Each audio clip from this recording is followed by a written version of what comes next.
A woman transmigrates into a book and becomes cannon fodder. The female side character had already reached the nascent soul stage at the age of 3. At 6, she was already the lord of a peak, with magical and divine artifacts in hand. But even so, she was no match for the male lead with his protagonist's plot armor. She was easily pinned to the ground and crushed. Furious, she gave him a friendly hand gesture. What greeted her was an even friendlier fireball. When she woke up again, she had been reborn at the age of 6. With these tiny arms and legs, wouldn't the male lead snap her in two in minutes? A maid came in to remind her to attend the sex opening ceremony. Only then did she remember that at 6, she was the Lord of Han Jianpi and the youngest nascent soul cultivator in history. In that case, wasn't the male lead Yi Qinyuan only 10 years old at this time? And she was now at the nascent soul stage, while Yi Qinyuan was probably still doing qi refining somewhere. So why not strike while the iron is hot and finish him off? At this moment, however, Yi Qinyuan's dantian was shattered. His family had also died before his eyes. Just as he was about to be finished off, Yuan Chu arrived in time to save him. She hadn't expected some small fry to try and steal her kill. Yi Qinyuan could only die by her hands. Yi Qinyuan didn't know who she was, but he still thanked her for saving him. Who would have thought that the glorious male lead of the future would have a moment of such weakness? But she hadn't forgotten her purpose for coming here. She conjured a cloak, draped it over herself, and appeared before him. I'm not here to save you. I'm here for the sky pearl inside your body. Do you have any last words before you die? Yi Qinyuan sensed that the other party was a nascent soul stage expert. He was completely powerless to resist. Since he couldn't escape, then she could just kill him. Yuan Chu hadn't expected that such a young Yi Qinyuan would have such spirit, but she couldn't soften her heart. She formed an ice sword at her fingertip and shot it fiercely toward Yi Qinyuan. But she stopped just as it was about to pierce his neck. She thought of the male lead's divine artifact from her past life, the stillness mirror. If she killed him now, wouldn't she have to spend more effort looking for it? So it definitely wasn't because her heart softened. Rather than killing him so easily, it would be better to make good use of him. She decided to try another method, taking him as her disciple. As long as he protected her after he became strong, and they split the spoils 30 to 70, it would be fine. Yi Qinyuan was dumbfounded by Yuan Chu's actions. But thinking about how he had nothing now, he had nothing to worry about. It's just that he was already a cripple. He was afraid he couldn't even enter the gates of the spiritual mountain. But Yuan Chu said that as long as he became her disciple, she would help him repair his dantian. At this, Yi Qinyuan no longer hesitated. He knelt on both knees and performed the disciple ceremony. This little girl could call for her daddy right after she was born. At 3, she was a nascent soul prodigy. At 6, she was already a sex peak lord. Now, she had even taken the male lead with his protagonist's plot armor as her disciple. From now on, couldn't she do whatever she wanted in the 3,000 worlds? It was simply too awesome. Since they were now master and disciple, Yuan Chu reverted to her original form. Yi Qinyuan knew that nascent soul cultivators could reshape their bodies, but that was usually for those over 100 years old. It seemed he had really met an old trickster who had shaped herself into a child. He never expected she was a girl. She reached out a small hand, her voice cute and childlike. From now on, you are my disciple. I'll take you to repair your dantian now. In a few days, it will be the sex opening ceremony. You have to compete too. But even if your results are poor, I will still accept you. You will be my only disciple. Yi Qinyuan didn't expect her to value him so much. If his dantian couldn't be repaired, wouldn't she regret it? Yuan Chu told him that the place with the herbs was very dangerous, and he must stick close to her then. Yi Qinyuan knew that a place full of heavenly treasures wouldn't be so easy to find, but he still chose to believe her. Yuan Chu never thought that the two of them, mortal enemies in their past life, had now become master and disciple. Yi Qinyuan saw her staring at him and thought she was hungry, so he handed her the roasted meat. Seeing her eat like a child, he felt in a daze that his master really was like a child. Seeing a smudge on the corner of her mouth, he casually wiped it for her. Both of them froze. Yi Qinyuan grew nervous. Would his master blame him for overstepping? Sensing his restraint, Yuan Chu comforted him. With her, he didn't need to be bound by those rules and regulations. Life is about being unrestrained, eating meat, and drinking wine to your heart's content. A few days later, the two arrived at the Sea of Boundaries. As long as they passed through the red vortex, they could reach their destination. It's just that in this vortex, anyone below the nascent soul stage would have their physical body torn to shreds. The Sky Pearl in Yi Chenyuan's body could get them through, but he couldn't open it at all right now, unless he chose to share it with his master. Unexpectedly, Yuan Chu directly hugged him, and they fell into the vortex together. She used her nascent soul body to shield him from harm, not forgetting to comfort him. Don't worry. At that moment, Yi Chenyuan felt his heart being tightly gripped by something. When he woke up again, he found that his master was gone. He anxiously called out and looked around. Yuan Chu suddenly appeared behind him, teasing him with a grin. Did he realize that having her around gave him a great sense of security? Yi Chenyuan was almost scared to tears by her. Seeing her in a new set of pink clothes made her look even cuter. Yi Chenyuan's little face blushed. Master is so beautiful. Yuan Chu showed off to him that this was her treasure land. He could pick whatever herbs he needed. Every single herb here would fetch a sky-high price outside. Master actually told him about this treasure land. Wasn't she afraid he would leak the secret? He was the son of a clan leader, yet he lived a life worse than a dog's. He was driven out of his home and nearly died of illness on the streets. Now his dantian was also shattered, turning him into a cripple who couldn't cultivate. In this cruel world, who didn't fight to plunder resources, stepping on others' corpses to climb up, she clearly knew he had a divine artifact but didn't kill him. Instead, she went to great lengths to repair his dantian. What could he do for her? The most valuable thing he had, besides the Sky Pearl, was this bottle of Juyin pills. Yuan Chu was surprised. Why would her little disciple suddenly give her a gift? She quickly understood that he probably wanted to show his appreciation. She cheerfully teased him. Is this the most valuable thing you have? Yi Chenyuan nodded honestly. This was the highest grade pill he could refine at the moment, but he swore that in the future, he would give his master things more valuable and better than this. This silly boy is quite endearing. She playfully flicked his forehead. Then aren't you silly? I'm only 6. What I need Juyin pills for? Yi Chenyuan was shocked. 6 years old? How is that possible? Then he, at 10 years old, wasn't even at the qi refining stage. He probably didn't deserve to live in this world. Yuan Chu explained that her mother was an expert at the out-of-body stage, but she never advanced further before her death. She feared that after she died, Yuan Chu would be bullied. So when she was 3, she sacrificed her life and used a power infusion technique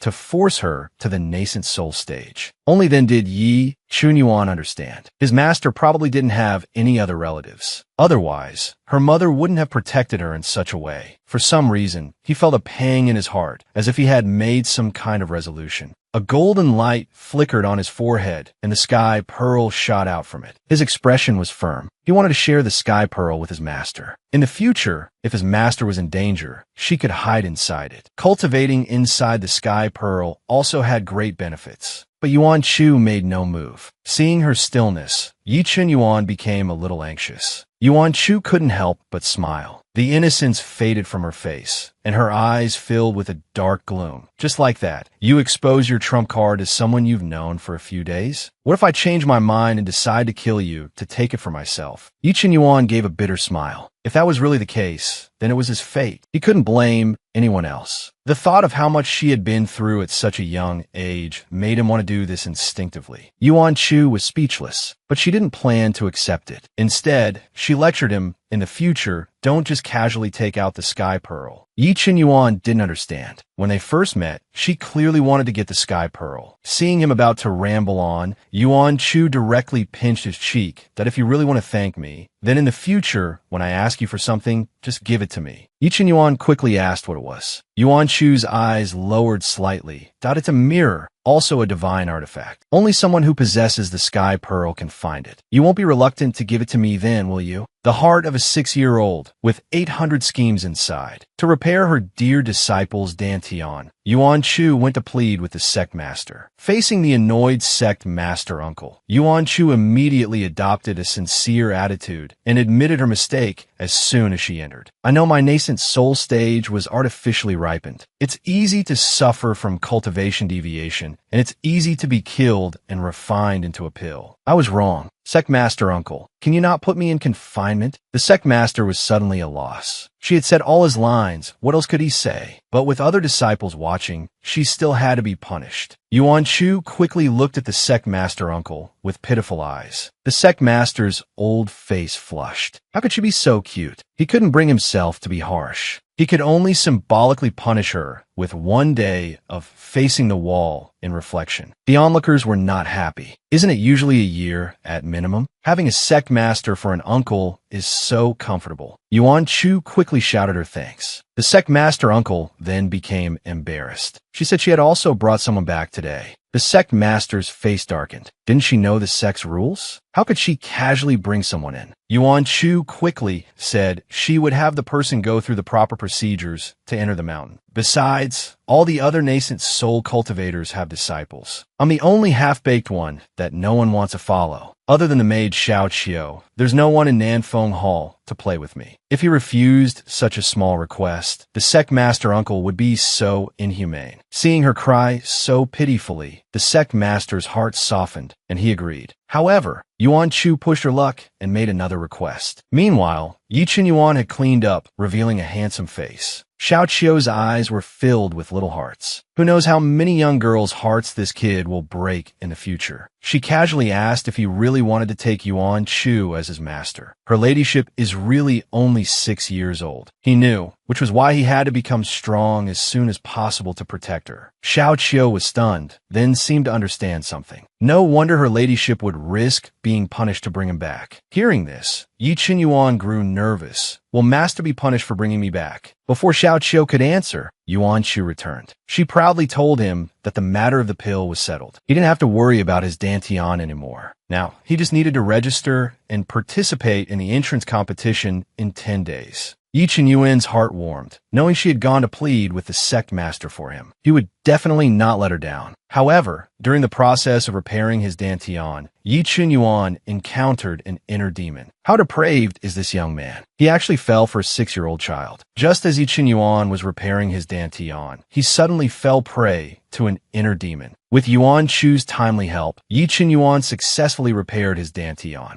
Yuan Chu happily held his hand. Now you don't have to worry about being beaten up in the competition. Yi Chen Yuan looked at the small hand holding his face bright red. Don't overthink it. Master is still just a child, but his eyes couldn't help but glance at his master's small hand. He didn't even hear what his master said next. In a daze, he was led by Yuan Chu to a spiritual pond. Yuan Chu raised her small hand and chanted a spell. A box flew out from the spiritual pond. Yuan Chu endured the heartache, constantly comforting herself that this was an investment in the male lead. It was a surefire profit. Yuan Chu gave the box to Yi Chen Yuan. Yi Chen Yuan felt the dense spiritual energy inside the box. This is too valuable. I can't accept it. Yuan Chu told him this came with a condition. He had to get into the top 10. And I know there's another powerful soul inside your body. It's just dormant right now. This startled Yi Chen Yuan. Elder Li was a famous ancient Qi master and alchemist. He had been with him ever since he awakened. But this was his biggest secret. How could his master know? Yuan Chu had transmigrated from a book. How could she not know? But she still made something up. She had read about it in a book. She was just bluffing. She was giving him this 10,000-year spirit marrow to make him stronger, so that the soul in his consciousness could also awaken. Then it could help him in the competition. Yi Chen Yuan looked at the box in his hand. This thing was comparable to a divine artifact. Countless people would go crazy for it if it were taken out. Yet his master gave it to him so easily. Yuan Chu helped him refine half of the 10,000-year spirit marrow according to his tolerance level. Yi Chen Yuan now had the strength of the foundation establishment stage. After a whole night of work, Yuan Chu said goodbye to Yi Chen Yuan and went to rest. Watching his master leave wearily, Yi Chen Yuan's heart was filled with emotion. Nourished by the spirit marrow, Elder Li also woke up. He couldn't help but sigh that Yi Chen Yuan had found himself a good master. Yi Chen Yuan also knew he was very lucky, so he definitely couldn't let her down. He had to get first place in the sect's opening competition. This young man is panicking. Someone actually wants to snatch his 6-year-old little wife. On the tournament grounds, geniuses with outstanding aptitude gathered. Even so, this level of competition was a piece of cake for the male lead with his protagonist's plot armor. As long as nothing unexpected happened, getting into the top 10 wouldn't be a problem. At the same time, Another person with excellent results was a youth in black. Yuan Chu was stunned. Isn't that Wei Xingji? The final boss from the original book is actually here. Yi Qinyuan's performance was not bad. The sect master praised Yuan Chu for having a good eye. Yuan Chu was smugged out of course. The person I've chosen will definitely make it into the top 10. An untimely cold snort was heard. The Lord of Linshou Peak, Long Xiu, had a disdainful look on her face. A mere 8th level Qi refiner wants to get in the top 10? What a pipe dream. Yuan Chu was not happy. Granny Long Xiu, your judgment of character needs improvement. When Long Xiu heard this, her face instantly flushed with anger. Who are you calling Granny? Believe it or not, I'll slap you. The sect master shot her a look, and Long Xiu could only swallow her anger. Isn't she just relying on the sect master's protection? If I can't deal with you, can I deal with an outer disciple? Long Xiu pulled some strings to have Du Sha, who is 3 realms higher than Yi Qinyuan, compete against him. Yi Qinyuan clearly felt the strain. Long Xiu saw her secretly chosen disciple suppressing Yi Qinyuan to the point he couldn't fight back. She turned her head to look smugly at Yuan Chu, only to see that Yuan Chu was actually sleeping. Furious, she crushed the teacup in her hand. Truly a hopeless case. At this point, Du Sha and Yi Qinyuan had already exchanged several rounds of blows. Du Sha had a contemptuous look on his face. The task his master gave him was too easy. This guy was no match for him at all. Just as he was about to finish Yi Qinyuan with one move, he heard him coldly spit out a single word. Boom. Du Sha was shocked. He only just realized that spirit treasure talismans had been stuck to his body at some point, but it was too late. A series of explosions went off on his body. Yi Qinyuan took this opportunity to flash behind him and press a blade to his neck. He lost. Long Xiu clenched her fists. How is this possible? At this moment, Yuan Chu, who had slept from beginning to end, finally woke up groggily, her voice still full of laziness. Little Yuan is on the board. I knew he wouldn't lose. I wonder who is so unlucky to become his opponent. Hearing this, Long Xiu trembled with anger. She wanted to fight Yuan Chu right then and there. She must be mocking her on purpose. The others quickly tried to calm her down. Little Chu is the youngest child in our sect. Don't pick on her. At night, Yi Qinyuan practiced his footwork under the moonlight, but his mind was far away. He wondered if his master had seen his performance today. Elderly teased him. You've only been apart for a day, and you already miss her. Yi Qinyuan's little face blushed, and he insisted, she is my master. You must not be so disrespectful. Anyway, as long as he kept winning, he would soon become her disciple. Everyone in the outer sect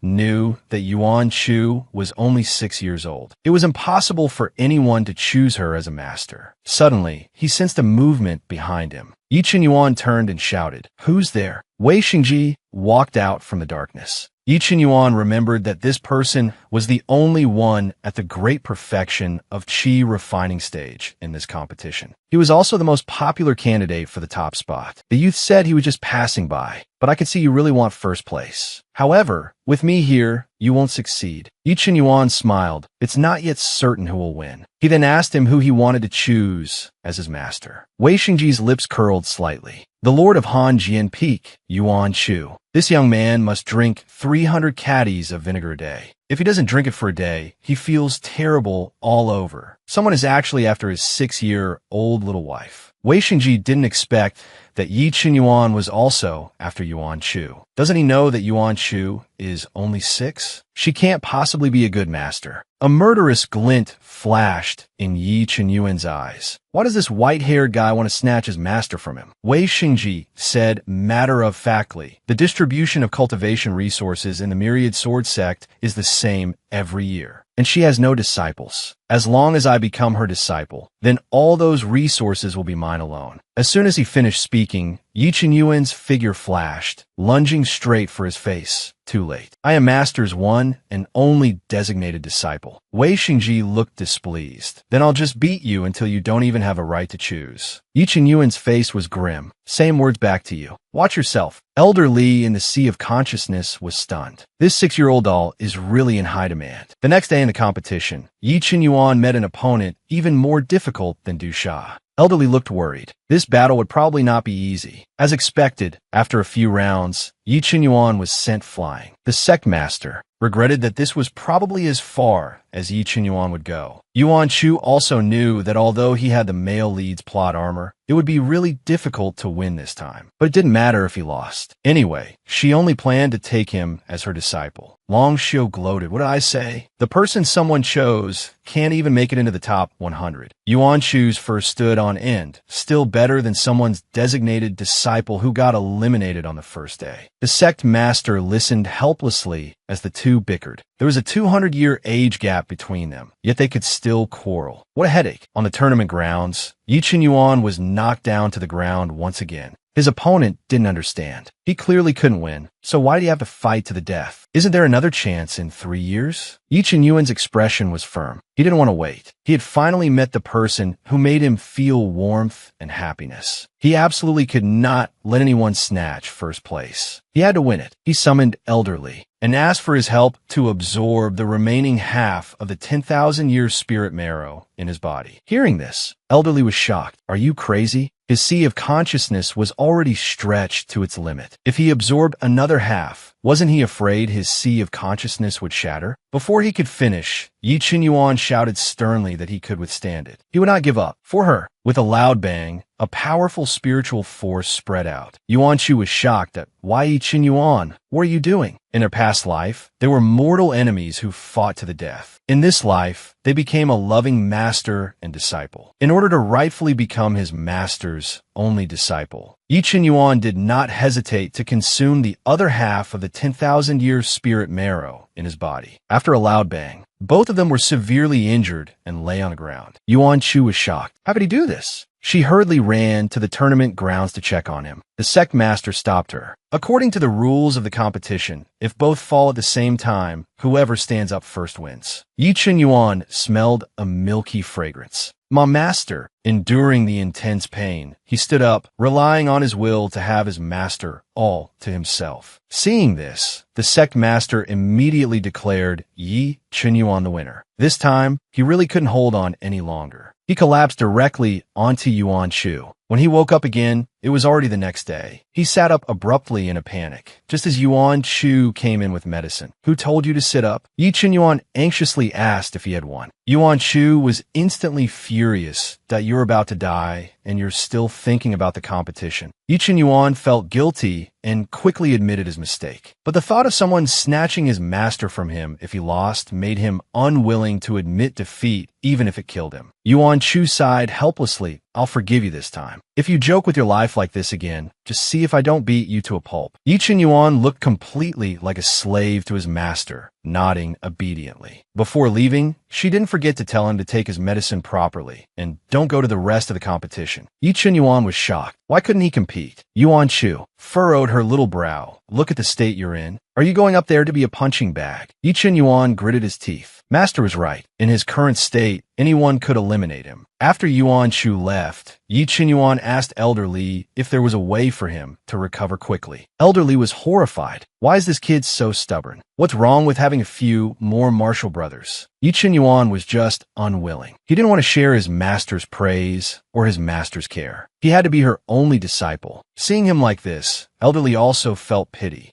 It's not that there isn't a way, it just requires a bit of suffering. On the other side, the sect master wanted to slap this little dot in front of him to death. How could she casually give such a precious thing to an outsider? Yuan Shu hung her little head and listened to the lecture, got a piece of 10,000-year spirit marrow. Your mother barely got it with her life back then. It was to save you in case your foundation became unstable and you suffered from cultivation deviation in the future. But Yuan Shu said with confidence that she would not suffer from cultivation deviation. Her will was firmer than a divine artifact. Seeing that she had no intention of admitting her mistake, the sect master decided to punish her with 5 years of reflection. Yuan Shu was stunned. 5 years? This young man has to take 88 baths a day. But what he doesn't know is If he keeps bathing, his body will explode and he will die. To recover from his injuries as quickly as possible, Yi Qinyuan asked Elderly to help him with body tempering. The spiritual medicine for this body tempering was extremely potent. It was difficult for an ordinary person to endure the pain of their whole body being torn apart. This was now the most critical moment. But the door was suddenly pushed open. As soon as Yuan Shu returned, she felt the air in the room thick with the spiritual energy of body tempering. She suddenly remembered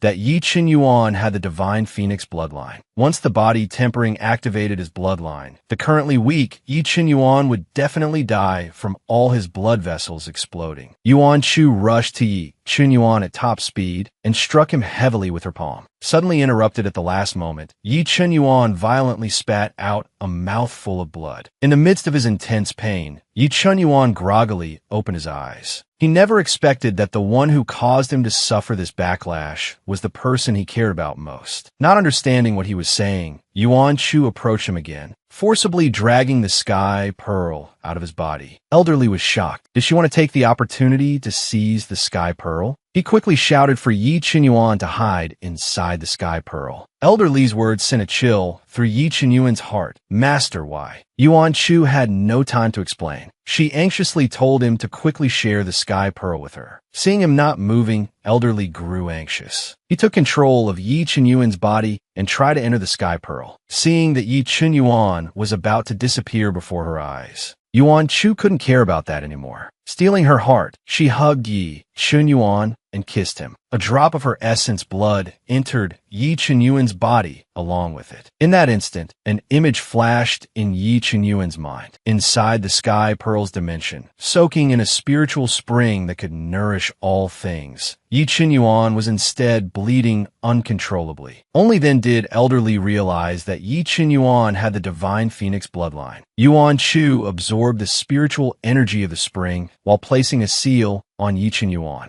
After an unknown amount of time, the final seal was set. Yuan Shu finally breathed a sigh of relief. She was instantly furious and questioned Elderly that you've been with him for so long, and you didn't bother to check if he had a hidden bloodline? And how old is Yi Qinyuan? How could you let him do body tempering now? Elderly explained. How would I know? Someone with the divine phoenix bloodline showed no signs of it. Besides, wasn't he doing body tempering for her sake? Yuan Shu was confused. What did this have to do with her? After Elderly's long-winded explanation, Yuan Shu finally learned that while she was using their master-disciple relationship to gain his trust, he was risking his life to earn the chance to be her disciple. At this moment, a strange feeling flowed through her heart. They were supposed to be mortal enemies who fought to the death. Now, they had become a master and disciple who would risk their lives for each other. He had forcibly tempered his body and almost lost his life just to become her disciple. This made Yuan Shu feel guilty, and at the same time, a warm current flowed through her heart. Maybe she could be a little better to him. The next morning, Yi Qinyuan woke up in a daze. Elderly approached him sheepishly. He awkwardly explained that he didn't know he had the divine phoenix bloodline and had almost harmed him. Luckily, Yuan Shu discovered it in time. Although the body tempering failed, his cultivation had still improved significantly. Hearing Yuan Shu's name, Yi Qinyuan instantly became wide awake. Where's Master? The opening competition wasn't over yet, so Yuan Shu naturally went to attend. Before Elderly could finish, he was already gone. The sect master saw that Yi Qinyuan hadn't come and knew his injuries were serious. He probably needed to rest for 10 days to half a month. Yuan Shu suddenly froze. Who else could that person on the screen be but Yi Qinyuan? What a troublesome person. On the tournament grounds, Yi Qinyuan searched everywhere for his master's figure. Suddenly, a small hand tugged at the corner of his clothes. Yi Qinyuan turned around, saw her, and couldn't help but happily call out, "Master!" Yuan Shu worriedly asked why he wasn't resting in his room. After speaking, she directly grabbed his hand to check. She found that he had indeed recovered quite a bit. Yi Qinyuan's little face blushed. "Master is holding my hand. She's holding my hand."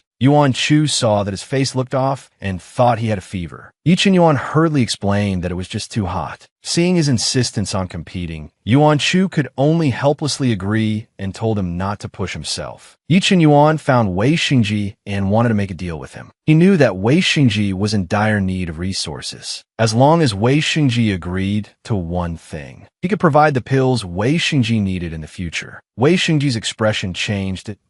Oh, I look that poor, although he really was poor. After some bargaining, they finally settled on 2 high-grade spirit artifacts. He wanted Wei Xingji to fight his way to the finals and compete with him. But if Wei Xingji won first place, he hoped Wei Xingji would choose a master other than Yuan Shu. Wei Xingji didn't expect his condition to be so simple. As expected, the rich are willful. In the following matches, with a single-minded belief, Yi Chen Yuan passed all the stages and fought his way into the finals. The two finally met on the final stage. How foolish can this young man be? He actually acknowledged a 6-year-old child as his master, and he was the first-place winner of the competition. Seeing his outstanding talent, the sect master wanted to take him as a disciple. This sudden offer stunned everyone. This kid had just soared to the heavens in a single step. Yuan Shu got nervous. Was sect master uncle trying to snatch her person from her? Yi Chen Yuan directly refused. He had fought his way to the finals for one person only, and that was the venerable Yuan Shu of Han Jian Peak. Everyone found it incredible. This was beyond foolish. Rejecting the sect master was one thing, but to take a 6-year-old doll as a master? Wasn't this cutting off his own future? Seeing that Yi Chen Yuan's mind was made up, the sect master had to give up the idea. Yuan Shu didn't understand. She had already said she would only take him as her disciple. Why do you have to fight for first place? He clearly wasn't someone who liked to show off. Yi Chen Yuan looked at her with gentle eyes. Because I want everyone to know that only the best is qualified to become your disciple. Within the Myriad Sword sect, whenever she was mentioned, it was only with jealousy and disdain. They were jealous that she had a good mother, and disdainful that she had relied on external force to become a nascent soul cultivator. In private, they all said that no one would ever take her as a master. He wanted them to know that it wasn't that no one would become her disciple, but that she only accepted the strongest. If that's the case, then I'll reluctantly accept you. From this day forward, I, Yuan Shu, will only have you, Yi Chen Yuan, as my disciple. The competition ended, but Yi Chen Yuan learned that his master was punished with 5 years of reflection.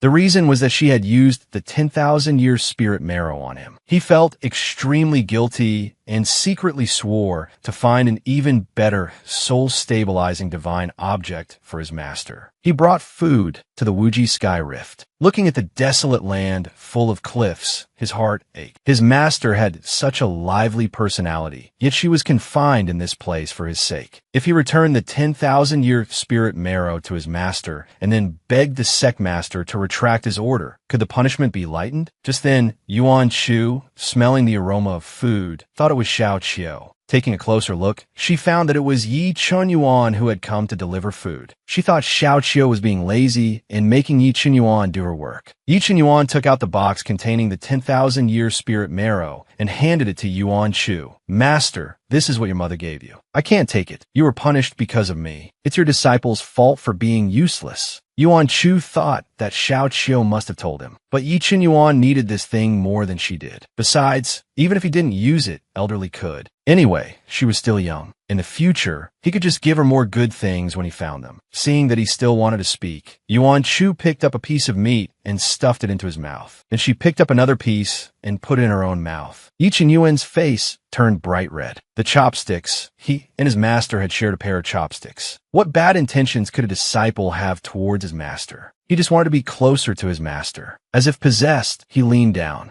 A stern shout startled Yi Chen Yuan. Elderly never thought this kid would dare to do such a thing. Yi Chen Yuan felt a little guilty, but was still curious why he couldn't. When he was little, didn't his mother also get close to him like this? Elderly was exasperated. Did he really not know the difference between men and women? But he also realized this kid was only 10. What did he know about romance? So he began to educate him about how men and women should maintain a respectful distance. Things like kissing and hugging are only for couples. You can't just kiss anyone. Yi Chen-yuan was confused. Can a disciple express his love and respect for his master this way? Elderly was frustrated. Which disciple shows respect to their master by kissing them? Can't you just show filial piety with gifts? Looking at the sleeping Yuan Chu, Yi Chen-yuan knew that, deep down, he wanted to be more than just her disciple. 5 years passed in a flash. The master and disciple, just released from confinement, were sent out on a mission. On the way, they saved a woman who was being forced. After scaring the person away, Yi Chen-yuan wanted to pull his master away. He really didn't want to meddle in other people's business. But Yuan Chu pretended not to hear and started chatting with the woman. The woman told Yuan Chu that the Zhou family they were going to was a perverted family. The Zhou family had practiced dual cultivation for generations. She was the one that the old master of the Zhou family had taken a fancy to, wanting to take her as a concubine. Unable to bear the humiliation, she ran away. Someone as cute as you will be in great danger if you go. Yuan Chu was confident she could handle it. On the flying artifact, Yi Chen-yuan looked unhappily at Yuan Chu. That woman clearly didn't know his master, so why did she have to save her? Yuan Chu complained that this kid was growing taller, but not in emotional intelligence. Shouldn't one stand up for a damsel in distress? With such a blockhead, would this kid ever be able to get a wife? What a waste of such a handsome face. The flying artifact suddenly shook violently. Yuan Chu lost her balance and fell forward. Yi Chen-yuan subconsciously reached out his arms to catch her, and she crashed hard into his chest. She curled up in his arms in pain. With teary eyes, ouch, ouch, I hit my nose. Yi Chen-yuan looked embarrassed. He just wanted to catch his master, who knew he would end up hurting her. At this time, they arrived at the Zhou residence. Yuan Chu got up to look. Looking at his empty hands, Yi Chen-yuan felt a pang of loss. He really wanted to hold her again. The head of the Zhou family, Zhou Ji, was already waiting at the entrance. As soon as the two landed, they sensed that something was wrong. The entire Zhou residence was filled with a faint, ominous black energy. Yuan Chu knew very well that this trip would not be safe. And this old man covered in black energy was the guest of honor at the banquet, the old ancestor of the Zhou family, Zhou Daofu. This old man was supposed to be dead, but he had lived for several more decades. And all this was thanks to the goo worm in the box. Zhou Daofu told Yuan Chu that this was their Zhou family's treasure, the Hahuanghua. Yi Chen-yuan and Yuan Chu's faces darkened. Just from a name, they knew it was nothing decent. Zhou Daofu explained that the name didn't sound great, but this thing could stabilize the soul. And the Zhou family also has a spiritual spring that can calm the soul. Little friend, if you have time, you might as well go to the spring to cultivate. Hearing this, Yi Chen-yuan's eyes lit up. Would these two things be very helpful to his master? Back in their room, Yi Chen-yuan eagerly asked if the Hahuanghua would be effective for her. Yuan Chu explained that the 10,000-year spirit marrow strengthens the consciousness, while the Hahuanghua stabilizes the soul. In terms of effect, the Hahuanghua is slightly better. Yi Chen-yuan thought that if that was the case, maybe he could trade for a few more from the Zhou family. While he was thinking, Yuan Chu suddenly suggested, how about we go soak in that Zhou family's spiritual spring together? Yi Chen-yuan's mind instantly exploded. Soak together? Yuan Chu pulled him to the spiritual spring, which was full of tombs. See? Didn't I say this place was worth coming to?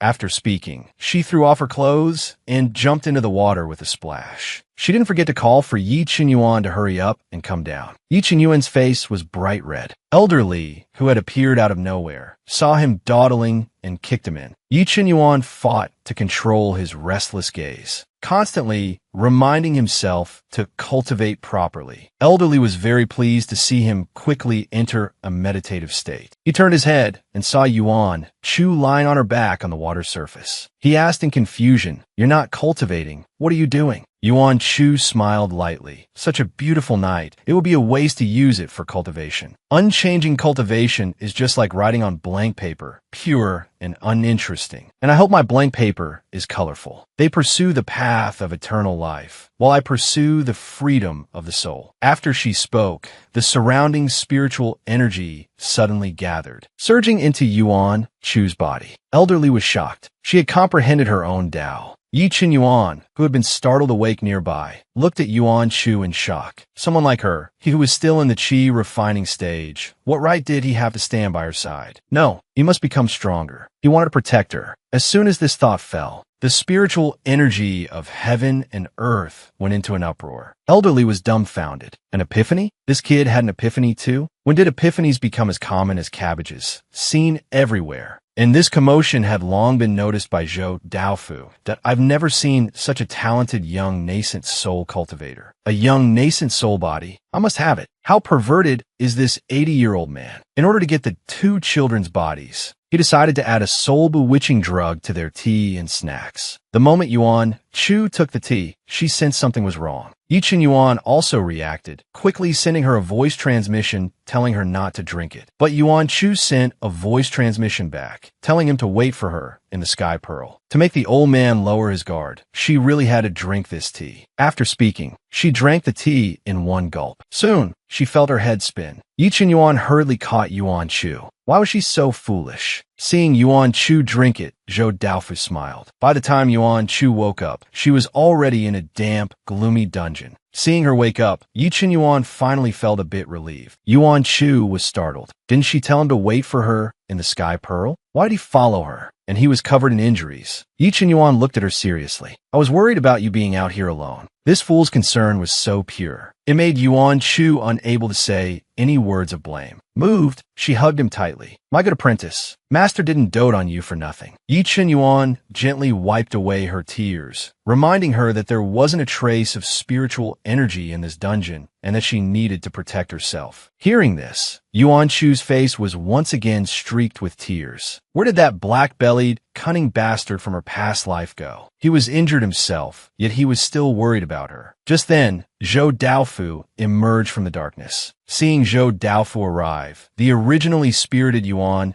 Chu immediately pretended to be weak. Zhou Daofu hadn't expected Yuan Chu to wake up so quickly, but it seemed she was too weak to even speak. With a wave of his hand, Yuan Chu's body floated into the air. Yi Chen-yuan tried to grab her, but was bound by Zhou Daofu's barrier. He couldn't help but anxiously shout, Zhou Daofu, aren't you afraid the Myriad Sword sect will come after you? Zhou Daofu sneered. I saw long ago that you have the divine emperor's bloodline. As long as I seize your body and have you die in my place, who will know that I'm still alive? After I've had my fill of your master, I'll merge with your soul. He then lightly pinched Yuan Chu's chin. He'd never tasted such a tender little doll. Seeing this, Yi Chen-yuan was enraged. How dare he touch Master with his filthy hands? He swore he would chop off his hand. Just as Zhou Daofu thought his scheme had succeeded, Yuan Chu's eyes flew open. Spiritual energy rapidly gathered at her fingertips. With a loud bang, Zhou Daofu, who had no time to react,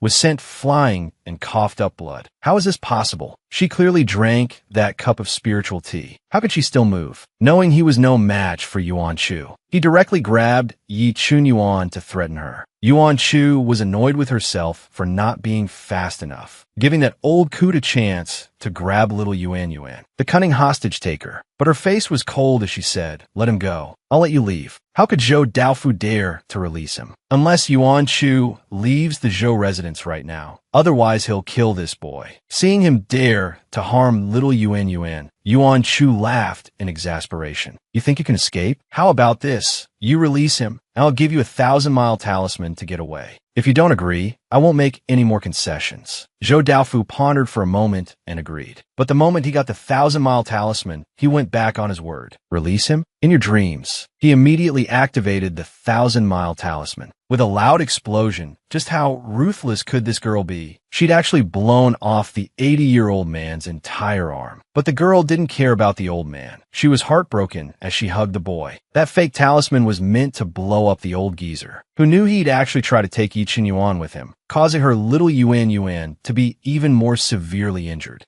That rotten old man is is terrible. I've already sent a secret message to the other cultivation sections. Let's tie him up and hand him over to them. Yi Qinyuan's eyes were filled with murderous intent. He dared to touch Master. Just chopping off one hand is letting him off too easy. The first to arrive were people from the Tianist sect. Yuan Chu handed Zhou Daofu over to them, then smiled like a fox at the newcomers. I caught a big villain for you. Shouldn't there be a little reward? The group broke out in a nervous sweat. How could they possibly have anything that Yuan Chu would find worthy? Yuan Chu quickly reassured them. All they had to do was give her that tree from the Zhou residence. On the flying vessel, Yuan Chu's face was full of regret. She only had time to collect the tree and the spiritual spring. The Zhou family definitely had more ripe acacia fruits they hadn't used. Who knew that as soon as she finished speaking, Yi Qinyuan waved his hand and several plump, red acacia fruits appeared on the table. Yuan Chu's eyes lit up. My apprentice is so thoughtful. But then she remembered she hadn't taken the storage ring from Zhou Daofu. A trace of regret appeared again. But then Yi Qinyuan took it out. Yuan Chu was thrilled. Little Yuan is practically a mind reader. Let's split the loot. Finders keepers. Beside them, Li Lao quietly told Yi Qinyuan, Yuan Chu has a deep obsession in her heart. Otherwise, it would be impossible for someone so young to break through so many illusions. Yi Qinyuan didn't understand. In Master's heart, what could be more important than him and the Myriad Sword sect? Just the thought of Master yearning for another person or thing gave him the urge to kill. Back at the sect master learned that Yuan Chu had gone to pay someone a birthday visit and ended up destroying their family. He punished her with 3 years of solitary reflection. Yuan Chu's little face puffed up. It was bad enough she got no reward for completing the mission, but now she had to face a wall in reflection again. How could she waste her prime years like this? Only a fool wouldn't run away. She wanted to take little Yuan to travel the world. In her past life, although Yi Qinyuan had snatched many opportunities from her, she remembered where all those treasure spots were. In this life, with the protagonist's halo for protection, getting treasures would be a piece of cake. It was going to be awesome. Seeing her high spirits, Yi Qinyuan couldn't bear to stop her. And so, the three of them embarked on a journey of training. One day, as Yi Qinyuan was breaking through to the next stage of the Divine Emperor's art, a man and a woman stumbled nearby. The woman was the demon clan's holy maiden, Ji Hongyan. She was heard to say that as the noble holy maiden of the demon clan, just one look at the boy undergoing the tribulation made her want to offer herself to him. At this point, 32 bolts of lightning had already struck. Just as Yuan Chu thought it was over, the sky suddenly turned completely dark. Li Lao exclaimed, "It's the 4-9 heavenly tribulation." Yuan Chu was shocked. Isn't the 4-9 heavenly tribulation something only a nascent soul cultivator should face? A mere foundation establishment cultivator like Yi Qinyuan couldn't possibly withstand it. Yi Qinyuan gritted his teeth. He couldn't give up halfway. One terrifying bolt of lightning after another pierced through his body. Even the strong-willed Yi Qinyuan couldn't help but let out a painful cry. Ji Hongyan, at the side, couldn't watch anymore. She didn't want the handsome guy to die before she even got to talk to him. She quickly took out a lightning resistance talisman to help him, but it was shattered to pieces in an instant. It seems talismans are useless. He can only endure it head-on. At this point, Yi Qinyuan's consciousness began to blur. He didn't want to disappoint his master, but it felt like he couldn't hold on much longer. Just as the next bolt of lightning was about to strike him, a small figure threw herself over, taking the hit for him. Yi Qinyuan's heart clenched in pain. How could she do this? He frantically told her to get away. Yuan Chu's fingers intertwined tightly with his. She looked at him seriously and said, "I want to face the tribulation with you." Another bolt of lightning struck her. Yuan Chu felt it really hurt. It hurt like hell, but she was his master. She had to be with him. Yi Qinyuan's eyes turned red. His heart ached. It ached until it was numb. He pulled Yuan Chu tightly into his arms. "You're the one who wouldn't leave. You're the one who held me first. Since it's like this, don't ever leave. To the highest heavens or the deepest underworld, just stay by my side." Ji Hongyan, watching from the side, was stunned by this scene. To support him and help him persevere, this girl actually chose to endure the tribulation with him. After the thunderclouds dispersed, Yi Qinyuan held the unconscious Yuan Chu like a precious treasure. He tossed a bottle of spiritual pills to Ji Hongyan, who had helped him,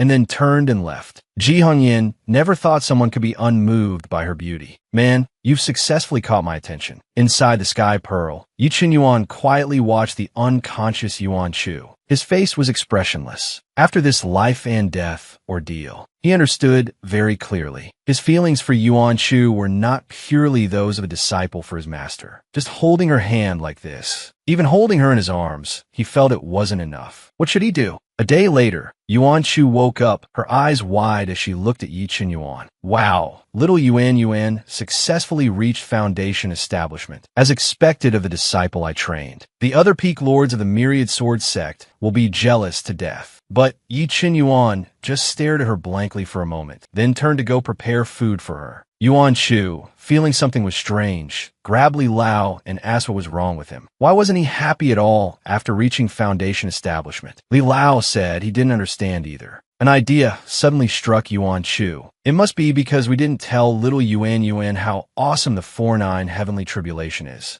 So little Yuan thinks it's no big deal that he survived it. Just as they were reflecting on their mistake, Yi Qinyuan, who had gone out to find food, was caught. The innocent young man had just gone out to find something to eat when he was pestered by a lecherous woman. The woman thought an inexperienced boy would be easy to win over, but who knew Yi Qinyuan would avoid her like the plague. He even ignored her completely. Ji Hongyin never expected that someone as beautiful as her would receive such treatment. She then came up with a terrible idea. She jumped directly into the pool, emerging like a hibiscus from the clear water. She leaned close to Yi Qinyuan's ear, her pink lips parting to call his name. Yi Qinyuan pushed her away with utter disgust. Is this woman sick? He uses this water to wash the blood off his prey. Isn't she disgusted coming out of it? He silently turned back to roasting the meat, leaving the woman to doubt herself. Ji Hongyin was unwilling to give up. She walked over to the fire and took off her wet clothes. Seeing her act so indecently, Yi Qinyuan finally couldn't take it anymore. He turned and coldly ordered, "Take your clothes and disappear from my sight immediately." Ji Hongyin was going crazy. This kid was so unromantic. Isn't she beautiful? Is he really that clueless? It's fine if he's clueless. She can teach him. Yi Qinyuan distanced himself from her. He said with an impatient look, "I don't see how you look any different from me, but you're really in the way." Ji Hongyin trembled with anger. Is he calling her a tomboy? Malice instantly rose in her heart. She threw a handful of pink powder at Yi Qinyuan. Yi Qinyuan never expected that the person who had helped him before would drug him. Caught off guard, he fell for it. Ji Hongyin approached smugly. This is the Demon Clan's special 3-day ravaging fragrance. It can induce a person's deepest desires. Let's see how he resists now. Yi Qinyuan's eyes turned sharp. He gathered his spiritual energy and struck swiftly. A splash of blood flew out. Yi Qinyuan's voice was as cold as ice as he shouted. Ji Hongyin's beautiful eyes widened. She, a golden core cultivator, was actually injured by his foundation establishment attack. What kind of terrifying power was this? If she angered him further, she would die. For the first time in her life, she fled in panic. In the Sky Pearl, Yuan Chu saw everything outside clearly. She couldn't help but sigh, as expected of the Demon Clan's young lady. She's feisty. Yi Qinyuan, breathing heavily, summoned Li Lao and had him locked inside the precious jade gourd. Yuan Chu was surprised. Why go into the precious jade gourd that's only 5 cubic meters in size? Suddenly, she thought of something. He must be afraid of losing face when his obsession erupts over the next 3 days. She's his master. What's there to be shy about? When she came out of the Sky Pearl, she couldn't find Yi Qinyuan. Li Lao told her that Yi Qinyuan had just carved a hole in the cliff face and hidden inside, blocking the entrance with a spiritual stone. Worried, Yuan Chu wanted to check on him. As she got closer, she heard Yi Qinyuan's pleading voice. "Don't come over. Master, don't come over." Yuan Chu could hear the pain in his voice, which made her even more worried. She anxiously tried to coax him out. She wanted to see how he was doing. Yi Qinyuan insisted on not letting her in. If she knew what he wanted to do, she would definitely be scared. Then she would push him away and ignore him, maybe even expel him from the sect. He didn't want that. Seeing how resistant he was, Yuan Chu was helpless, but she would wait for him at the cave entrance. 3 days later, Yuan Chu, who hadn't slept for 3 days, was nodding off, clearly exhausted. With a loud bang, Yuan Chu immediately woke up. Is little Yuan out? He was her disciple, yet every day he only wanted to hold his master in his arms. Seeing Yi Qinyuan staring at her blankly, Yuan Chu couldn't help but worry. Did that evil woman use some other drug on him?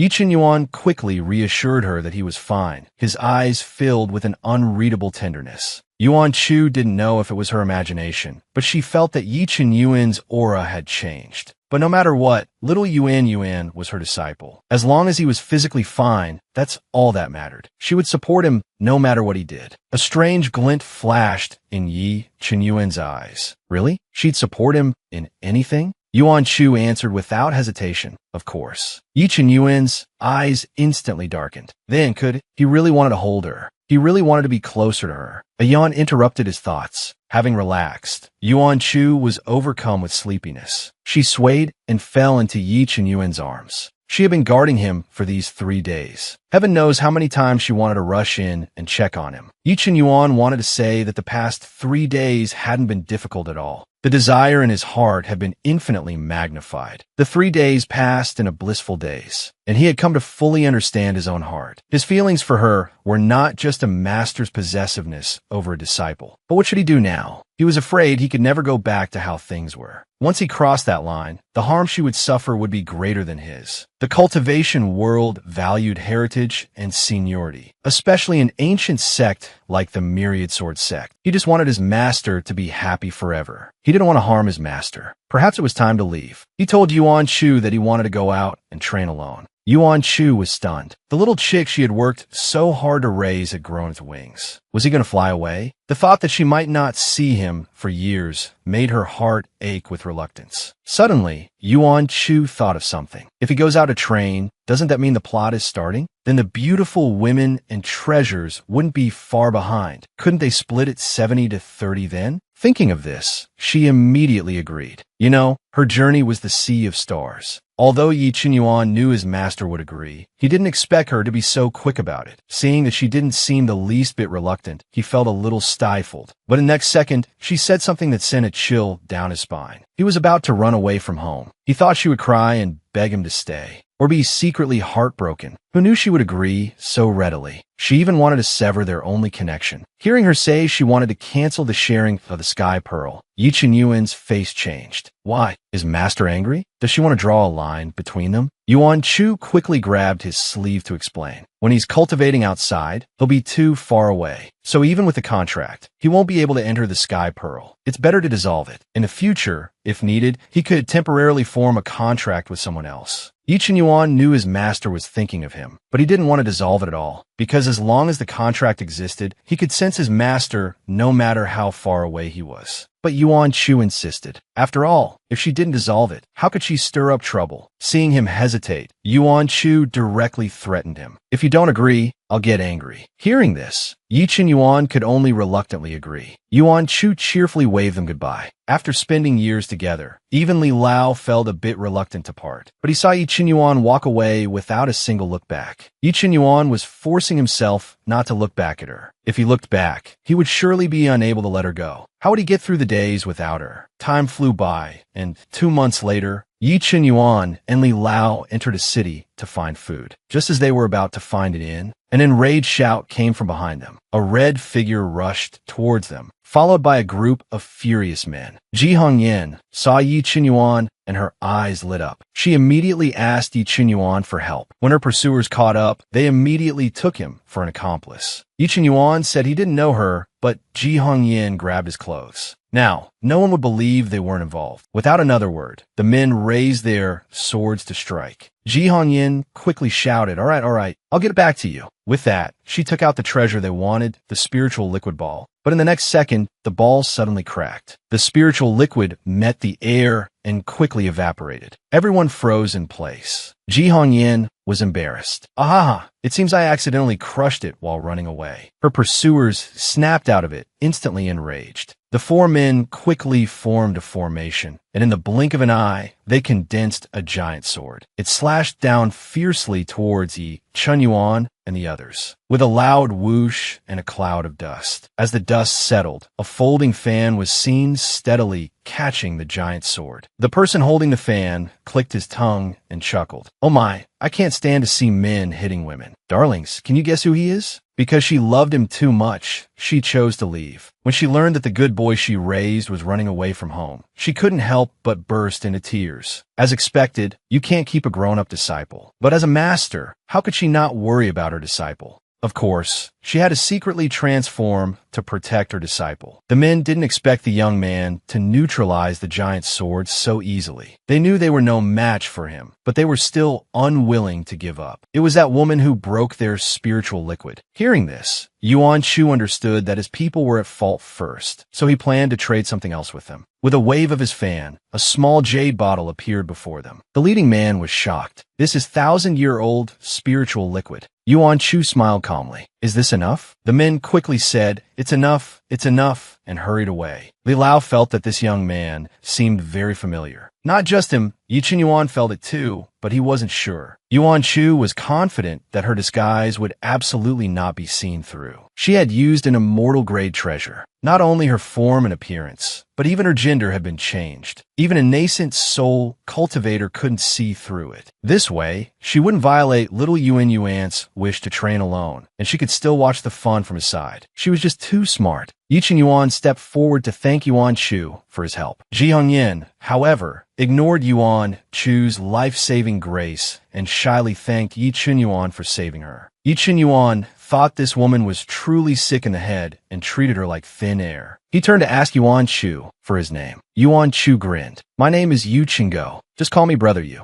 Ji Hongyan, at the side, stared at Yuan Chu, unwilling to concede. She refused to believe she was less attractive than a man. The group arrived at an inn and ordered a table of food. During the meal, Ji Hongyan kept batting her eyelashes at Yi Qinyuan. She wanted to travel with him. But Yi Qinyuan looked disgusted. He had no intention of traveling with her. Ji Hongyan was annoyed. If he doesn't want her company, does he want that man, Yuan Shu, to accompany him? She didn't expect to get caught in the crossfire. But Yi Qinyuan said yes. Yuan Shu was stunned. This is bad. As expected, Ji Hongyan slammed the table and stood up in anger. Is she really not as good as a man? Yi Qinyuan replied, at least Brother Yu doesn't get chased by people trying to kill him all the time. Yuan Shu, who was inexplicably dragged into this, looked helpless. Little Yuan, will you ever find a wife like this? Ji Hongyan wanted Yuan Chu to speak up for her. She whined coquettishly at Yuan Chu, begging to join them. Yi Qinyuan stood up, pulled Yuan Chu, and walked away. Ji Hongyan gritted her teeth in anger. That pair of wretched men think they can shake her off? In their dreams. She likes him, but he abandoned her for a man. The wretched men think they can get rid of her like this? Ji Hongyan refused to believe she couldn't win against a man. The three of them arrived at their destination, Tianji Lake. Yuan Chu remembered the book, saying there was a small inheritance here for the protagonist. She wanted to scout the path for little Yuan and jumped in first. After Yi Qinyuan shook off Ji Hongyan and entered the lake, he didn't see Yuan Chu. He sensed an area where the water was ice cold. Just as he was about to investigate, his hand was pulled. Yuan Chu, who had appeared behind him at some point, sent a voice transmission. There's an ice flood dragon sleeping over there. It's very dangerous. Come with me. In the original story, the protagonist was chased by the ice flood dragon and stumbled into the secret realm by accident. But now that she, the one with foresight, was here, how could she let little Yuan suffer? Little did she know, based on her familiar, caring tone, Yi Qinyuan had already confirmed his identity. It really is Master. He took Yuan Chu's hand. All right, I'll go with you. Yuan Chu was instantly worried. Is little Yuan a bit too gullible? What if he was a bad guy? Relying on her memory, Yuan Chu led Yi Qinyuan to the entrance of a mansion, the Dragon King's bridal chamber. Legend says it was the bridal chamber prepared by the ancient Dragon King for his beloved. Only those with true love in their hearts can open this door. There's also a mirror inside that allows one to see the face of their most beloved. However, in the last life, Yi Qinyuan couldn't open this door. After all, he was an old bachelor back then. While she was distracted, Yi Qinyuan walked straight to the door. With a gentle push of his hand, with a loud rumble, the door of true love was pushed open. Yuan Chu's jaw nearly dropped. This is unscientific. At this moment, Yi Qinyuan's fingertips trembled. He had just thought of his master and pushed the door open. His feelings for his master were truly perverse. Looking at the ceiling formation, it was unlikely to have failed due to age. Could it be that little Yuan has someone he likes? Upon entering, they saw a huge mirror standing before them. To Yuan Chu, this mirror looked completely ordinary. It wasn't like the legend said, where one could see their most beloved. But in Yi Qinyuan's eyes, what he saw was precisely the person he yearned for day and night. Yuan Chu felt bored and decided to look for other treasures.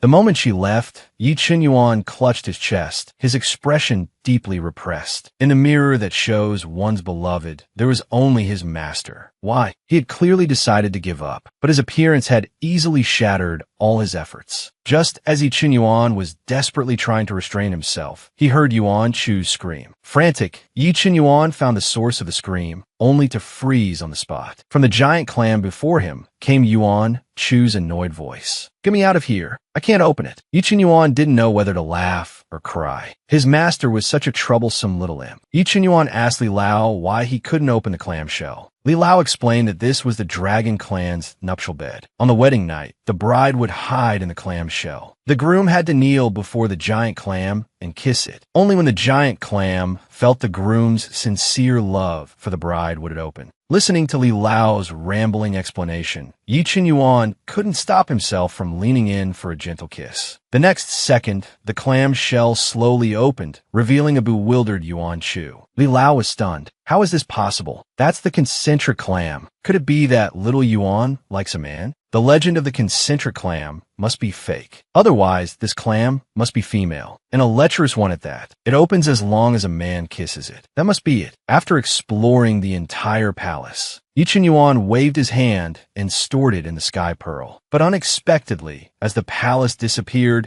the invisibility barrier instantly shattered. Yuan Chu was alarmed. If the barrier disappears, treasure hunters outside will soon discover this place. Little Yuan is only a foundation establishment. He might be killed for his treasure. Thinking of this, Yuan Chu pushed the unsuspecting Yi Qinyuan into the giant clam. The giant clam quickly shut. Now she wouldn't have to worry about little Yuan being bullied. Before long, the first group of treasure hunters found their way here. Seeing that Yuan Chu was at the nascent soul stage, they didn't dare to try and rob him. Just then, a voice called out to him. Just how narcissistic is this woman? She thinks any man who appears near her is coveting her beauty. Yuan Chu was dumbfounded. Does he look that desperate? Just then, the ground suddenly shook violently. A large fissure rapidly split the ground. Yuan Chu quickly caught the stumbling Ji Hongyan. Oh no, that ice flood dragon is awake. Ji Hongyan, who was only at the golden core stage, will be waiting to die if she stayed here. He had to get Ji Hongyan out first. When he turned back to look for the clam hiding Yi Qinyuan, he found the giant clam clamped in the ice flood dragon's jaws. The ice flood dragon was extremely fast in the water. He couldn't catch up at all. Yuan Chu decided to force it onto the shore. With a loud bang, the giant clam was thrown out of the water, landing right in front of Ji Hongyan. Immediately after, Yuan Chu also burst out of the water, followed by the enraged ice flood dragon. Yuan Chu quickly told Ji Hongyan to take the giant clam and run. Its precious treasure had been stolen. How could the ice flood dragon let it go? It charged straight for Ji Hongyan. Just as Ji Hongyan thought she was about to die, a flash of sword light shot out, directly severing the ice flood dragon's tail. The ice flood dragon let out a painful roar. Yuan Chu ordered it to retreat immediately, or else don't blame him for being merciless. The ice flood dragon sneered. You stole my treasure, the dragon egg, and you dare to threaten me? Yuan Chu was confused. Could it be that besides little Yuan, there was also a dragon egg in that giant clam? But even so, he couldn't let it take the giant clam. Little Yuan was inside.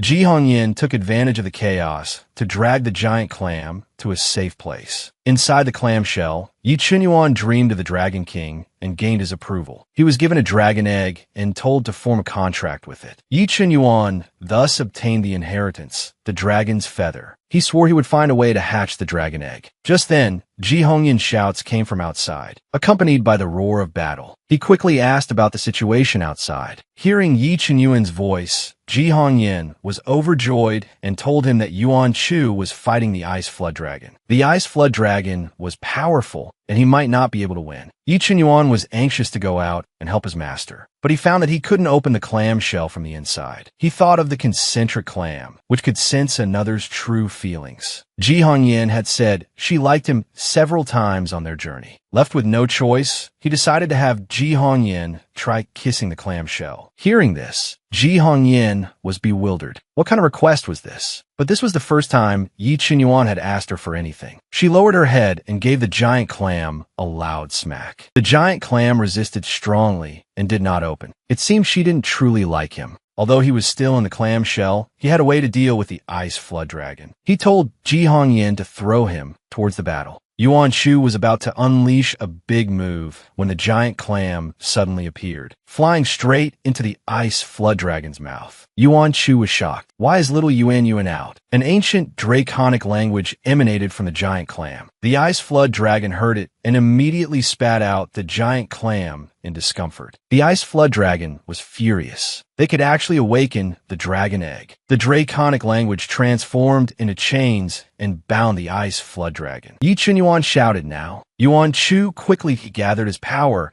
and unleashed a massive attack. With a loud boom, the ice flood dragon was instantly turned to ash. Just as Yuan Shu thought it was over, the giant clam, holding little Yuan Yuan, suddenly plummeted downwards. He was a disciple, yet he had fallen in love with his master. This forbidden love caused him immense pain. Now he was trapped in the concentric clam. Only someone who truly loved him could open it. If his master had no feelings for him, what would he do? Yuan Shu heard that it needed a kiss to open. Having never heard of such an unlocking method, he was eager to try. Yi Qinyuan instantly tensed up. If Master kissed the clam and it didn't open, that would mean Master had no true feelings for him. He would surely fall into despair. At this thought, his mood instantly soured. Yuan Shu didn't understand why he was suddenly so gloomy, but that didn't stop his curiosity. Before Yi Qinyuan could react, Yuan Shu had already pressed his pink lips against the giant clam. Then he stared intently at the clam, only to find that there was no reaction at all. Yi Qinyuan's heart fell to the ground with a thud. Why not? Why could he do it, but he couldn't? The intense, unbearable clenching in his heart made his face contort. Just as he was sinking into despair, the giant clam trembled slightly. It then slowly opened a crack. Yuan Shu's eyes lit up. There really is a clam that opens with a kiss. This is so much fun. Yi Qinyuan stared at them blankly. Li Lao was indignant. What concentric clam? It's clearly a lecherous female clam. Any man will do. Realizing what had happened, Yi Qinyuan's handsome face instantly turned beet red. His heart was filled with ecstatic joy. The concentric clam opened because of his kiss. Master has him in his heart. In a flash, he pinned him tightly against the ground. Ji Hongyan's eyes widened as she watched this scene. This pair of wretched men were showing off in front of her. Yuan Shu thought he was just scared of the dark. After all, he was still just a teenager. The excitement in Yi Qinyuan's heart was indescribable. The concentric clam only opened after a moment. This meant Master's feelings for him were friendly, but he hadn't realized it himself. He absolutely couldn't scare him. He smiled, wanted to check his wounds. The entire time, he completely ignored Ji Hongyan, who was being a third wheel. Yuan Shu had a wound on his back, but he was in a man's body now. Showing his back should be fine, right? Yi Qinyuan was too shy to say anything. Yuan Shu thought his wound was too scary and said nonchalantly, "For a man, even a broken leg is nothing, let alone this small wound." Seeing him still trying to act tough, Yi Qinyuan pressed down hard on the wound. The thought of his master not cherishing himself made him very angry. That's why he had to stay by his side. During the barbecue, Yi Qinyuan told Yuan Shu how he got the dragon egg and the inheritance. Yuan Shu was exasperated. Is he this unguarded with everyone? His current identity is a stranger, Yu Qinggo. How could he casually tell others something so important? Isn't he afraid of arousing greed? Yi Qinyuan looked at him gently. He wanted to say that he would only tell him these things. Ji Hongyan came out to seek attention again. She asked Yi Qinyuan where he planned to cultivate next. But Yi Qinyuan said he wanted to pause his cultivation and go home for a visit. Hearing this, Yuan Shu's eyes lit up. Is it finally time for the protagonist's satisfying revenge plot? Ji Hongyan shyly offered to go back with him to meet his parents. Yi Qinyuan refused without a second thought. Ji Hongyan couldn't take it anymore. What's so bad about her that he dislikes her so much? Yi Qinyuan's eyes lowered. Seeing this, Ji Hongyan blurted out, "Do you have someone you like in your heart?" Yuan Chu also looked at Yi Qinyuan curiously. Yi Qinyuan didn't answer, simply handing the roasted fish in his hand to Yuan Chu. Ji Hongyan saw that Yi Qinyuan treated a man better than her. Could it be that he likes men? Yi Qinyuan smiled and replied, "Perhaps. The good boy she raised likes men? What to do?" Yuan Chu was stunned by this shocking news. This has to be a lie, right? How could little Yuan possibly like men? Ji Hongyan didn't believe it either. If he wanted to get rid of her, he should have come up with a better excuse. Yi Qinyuan chuckled and walked straight towards Yuan Chu. Yuan Chu had a bad feeling. The next second, Yi Qinyuan's lips were on his. Ji Hongyan was so shocked she froze. Even if he really didn't want to be with her, he couldn't debase himself by kissing a man. Yi Qinyuan looked at Yuan Chu affectionately. "You don't believe I love you either?" Before Yuan Chu could react, he kissed him again. So soft, so sweet. Master is truly irresistible. Ji Hongyan felt deeply humiliated and ran away crying. Yuan Chu quickly pushed him away, his expression like he'd seen a ghost. How could he do that? Yi Qinyuan licked his lips as if savoring the taste, and openly admitted that he had fallen for him. Yuan Chu felt his soul was about to fly away. Could it be that Yi Qinyuan was a bachelor in his past life because he liked men? Li Lao, in the sea of consciousness, was also thunderstruck. Yuan Chu tried his best to correct his good boy's preference. Yi Qinyuan said he doesn't like men. "I just like you." Yuan Chu was speechless. He and Yu Qinggo had only known each other for a few days. Wasn't this decision a bit too rash? Yi Qinyuan moved closer to him again. "The moment you appeared, you occupied my entire vision. Your every smile and frown makes my heart pound. I really can't bear to be away from you for a single moment." Yuan Chu frantically pushed him away.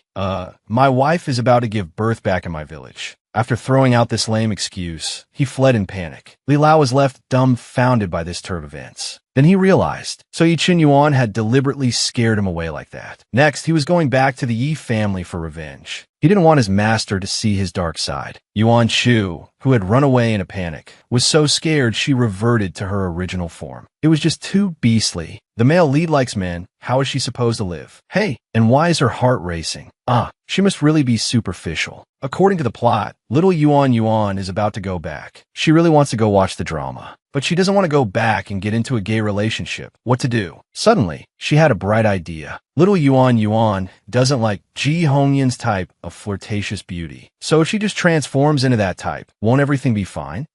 She's so smart. Early the next morning, Yi Qinyuan returned to the Yi estate. He had only one purpose for returning this time, to find out where his mother was married off to back then. But he learned that his mother had actually been married off by his own grandfather, Yi Baichuan, to the Hunyuan demon clan. That was the sect master of the Hunyuan sect. The people of the Hunyuan sect cultivated by using the resentful energy produced from torturing women. The more the women suffered, the faster they cultivated. How dare they sell his mother to a place like this? He would kill them. Yi Baichuan took advantage of an opening that appeared during his rage and quickly sent out a spirit-trapping talisman. Just as he was about to deliver a fatal blow, a spatial rift suddenly appeared in front of him. A small hand reached out and grabbed the talisman. She walked out of the rift with a face full of anger. How dare they harm her precious disciple? With a squeeze of her small hand, the spirit-trapping talisman was instantly crushed. The moment Yi Qinyuan saw Yuan Chu, his originally raging heart instantly calmed down. Yuan Chu looked at his wound-covered body with heartache. She was only delayed a little on the way, and her poor Yuan was already injured like this. Yi Qinyuan didn't want her to see him. His face, filled with hatred right now, must be hideous. But he had to kill his enemy with his own hands. Amidst Yi Baichuan's pleas for mercy, his blade fell. This wasn't his first time killing someone, but it was his first time killing a relative. Yuan Chu had a worried expression. He must be very sad. Just then, a young girl in green robes ran over anxiously. The boy likes her, but she only sees him as her disciple. But when the boy got close to another girl, she felt very displeased. Under his cousin's expectant gaze, Yi Qinyuan refused her invitation to go home with her. He wouldn't go with anyone but his master. The cousin believed Yuan Chu must be some powerful old hag in disguise. There was no way she could take brother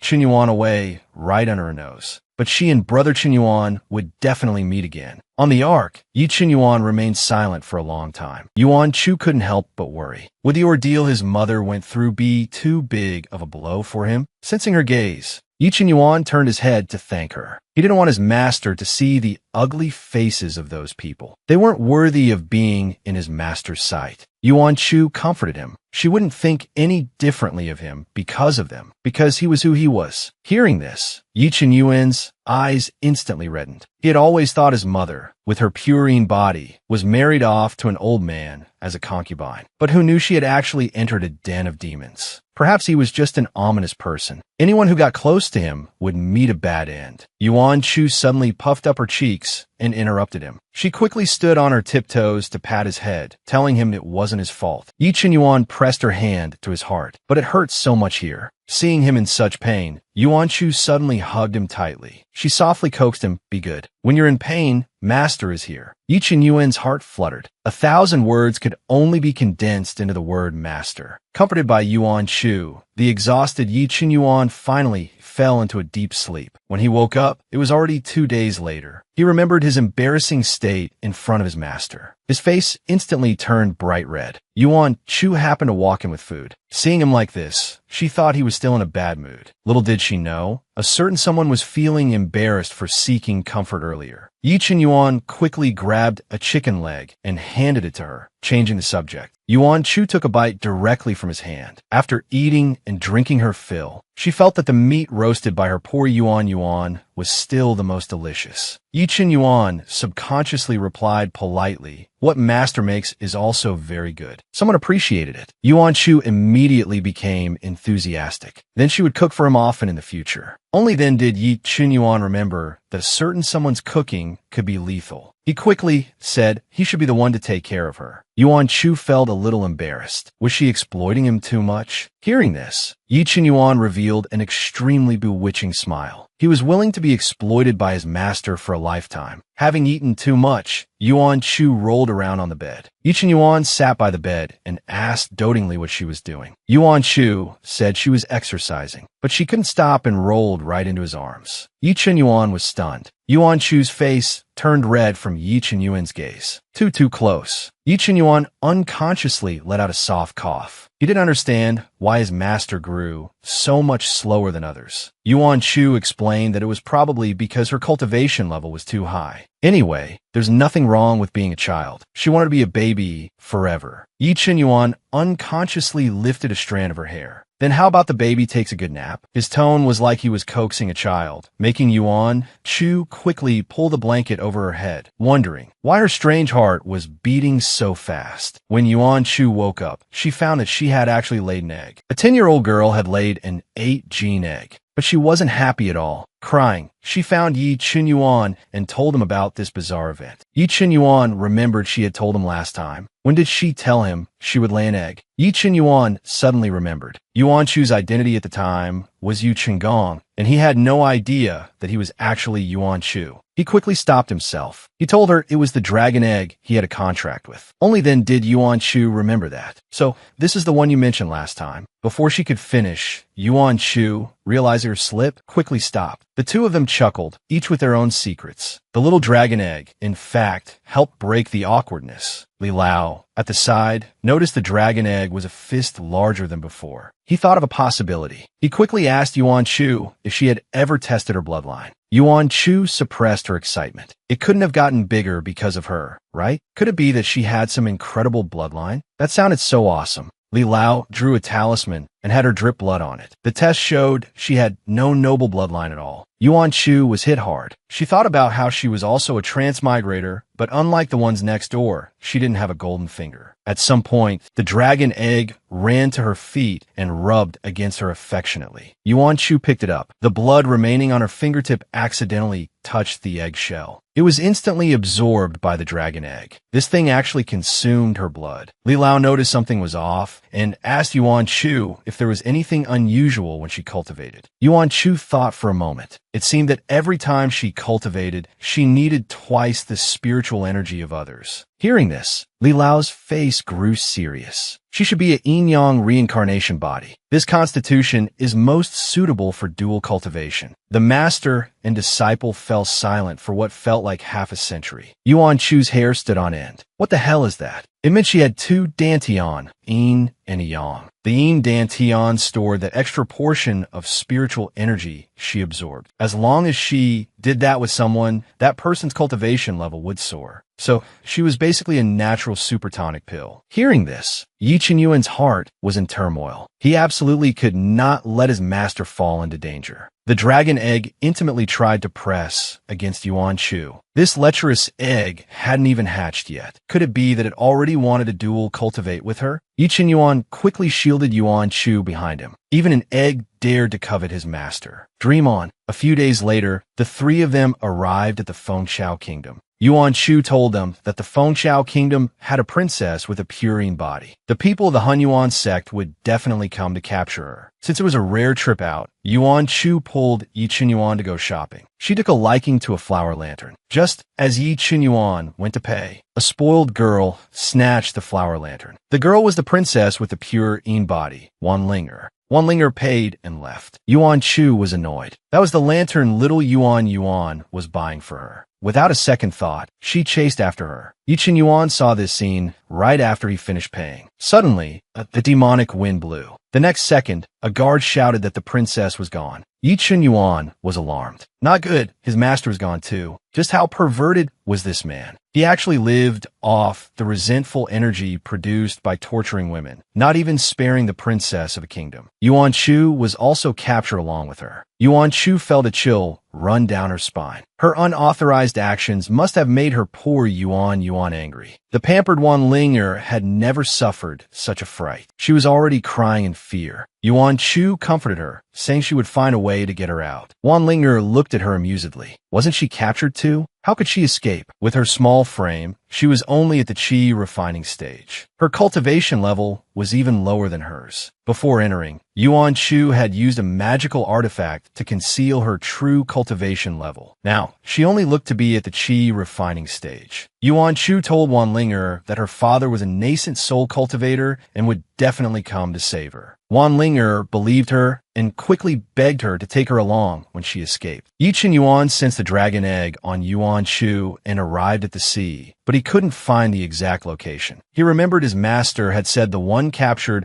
was the princess of the Fengchao kingdom, so he decided to borrow cultivators from the Fengchao kingdom. The two were brought before the demon ancestor. Just as the demon ancestor was about to make his move, a subordinate reported that the sea area was surrounded by a large number of soldiers. The demon ancestor's expression changed. He rushed to activate the Qianma Grand Array. Yuan Chu took the opportunity to fly out of the room with Wan Linger. During the gap when the old and new arrays were being switched, she sent Wan Linger out. After returning, she transformed into Wan Linger's appearance. He furiously questioned Yuan Chu about the other girl. Yuan Chu pretended to be terrified. Just now, a dark shadow grabbed her and took her away. The demon ancestor immediately thought there was a spy and ordered his men to take her to his wife for safekeeping. Could his wife be little Yuan's mother? Soon, Yuan Chu was taken to the room of the demon ancestor's wife, Mu Jingru. Mu Jingru looked at Yuan Chu unkindly and asked who she was. Before she could speak, Mu Jingru actually called her a vixen and told Yuan Chu not to steal her husband. Yuan Chu was so stunned, she almost spat out a mouthful of old blood. Is this really little Yuan's mother? She was completely different from what she had imagined. On the other side, Yi Qinyuan, with the cultivators from the Fengchao kingdom, was ready to strike. Wan Linger flew out of the array and was caught by Yi Qinyuan. Yi Qinyuan quickly grabbed her and asked where Yuan Chu was. Wan Linger thought he must be the little girl's father. She subconsciously replied that she was still inside. The Hunyuan sect had activated the array. The island was about to sink. Yi Qinyuan quickly offered his heart's blood to forcibly summon the dragon egg and lock onto Yuan Chu's position. Yuan Chu only felt a jolt in her mind. The dragon egg suddenly appeared. She knew Yi Qinyuan was looking for her. Seeing this, Mu Jingru realized her storage ring hadn't been confiscated. She was about to call for help when Yuan Chu covered her mouth, threatening to kill her if she made sound. Seeing her quiet down, Yuan Chu asked if she was the Yi family's daughter-in-law. Mu Jingru. Stunned, Mu Jingru wondered if she was sent by the Yi family to capture her. She vehemently insisted that she didn't want to go back. Yuan Chu didn't expect this woman wouldn't want to leave. Such a miserable place. Mu Jingru choked up, saying the demon ancestor was her husband and treated her very well. Not only did he give her a place to stay, but he would also get her anything she wanted. She had never thought of leaving. Yuan Chu was so angry her mouth twitched. Hadn't she seen all those girls who were tortured to death outside? Mu Jingru felt wronged by her shouting. She never went out, so she couldn't see them. Besides, she couldn't even fend for herself, so how could she care about others? She was much better off here than in the Yi family. Why should she leave? Yuan Chu's face instantly darkened. What about Yi Qinyuan then? You're living so well, I'm afraid you've long forgotten him. As a mother, you abandoned your son for over a decade. Where her son came looking for her, she actually said, he's not dead yet. Yuan Chu was so angry, she wanted to kill this woman. Were those words a mother should say? How had little Yuan ever wronged her? Just then, the ground shook violently. Yuan Chu knew it was time to act. She stopped hiding and returned to her original form. Seeing that she wasn't the princess at all, Mu Jingru was about to scream again. Yuan Chu really didn't want to hear this woman's voice anymore. She directly sealed her mouth. After bringing Mu Jingru out, she found the entire island was already sinking into the sea. She couldn't help but worry if little Yuan could find her. Suddenly, a commotion was heard. A subordinate reported to the demon ancestor that a young man was blocking their path. He wanted to see which brat had come to die. Yi Qinyuan had broken a hole in the barrier. The arriving demon ancestor was furious upon seeing this. Without a word, he attacked, but his attack was blocked by Yi Qinyuan. The demon ancestor was shocked. This kid could actually block his attack. Yi Qinyuan coldly demanded, "Where's the little girl you captured? Give her back to me." The demon ancestor didn't expect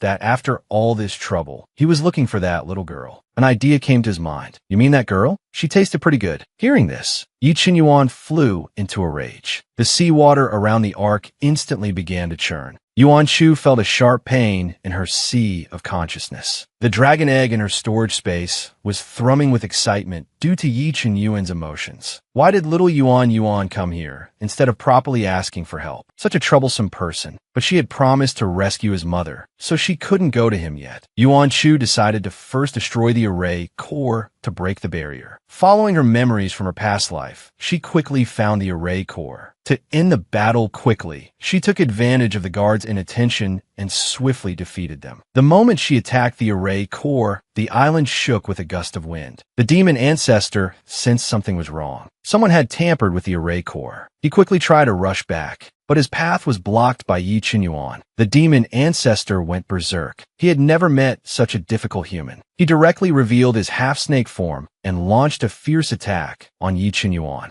On the other side, Yuan Chu hesitated to act. If she shattered the barrier now, seawater would definitely flood the island. Suddenly, she thought of a method. She pressed her small hand on the array core, covering the entire array with her spiritual energy. With a mighty heave, she pulled with all her might. The next second, the entire island broke through the water's surface. As she let out a heavy shout of "break," the barrier enveloping the island shattered. Without the barrier to conceal them, the demon ancestor and his followers appeared before the Fengchao Kingdom soldiers. Yuan Chu flew out. Only then did the demon ancestor realize that the inconspicuous little girl was the most powerful one. Yuan Chu would let him know the consequences of bullying her little Yuan.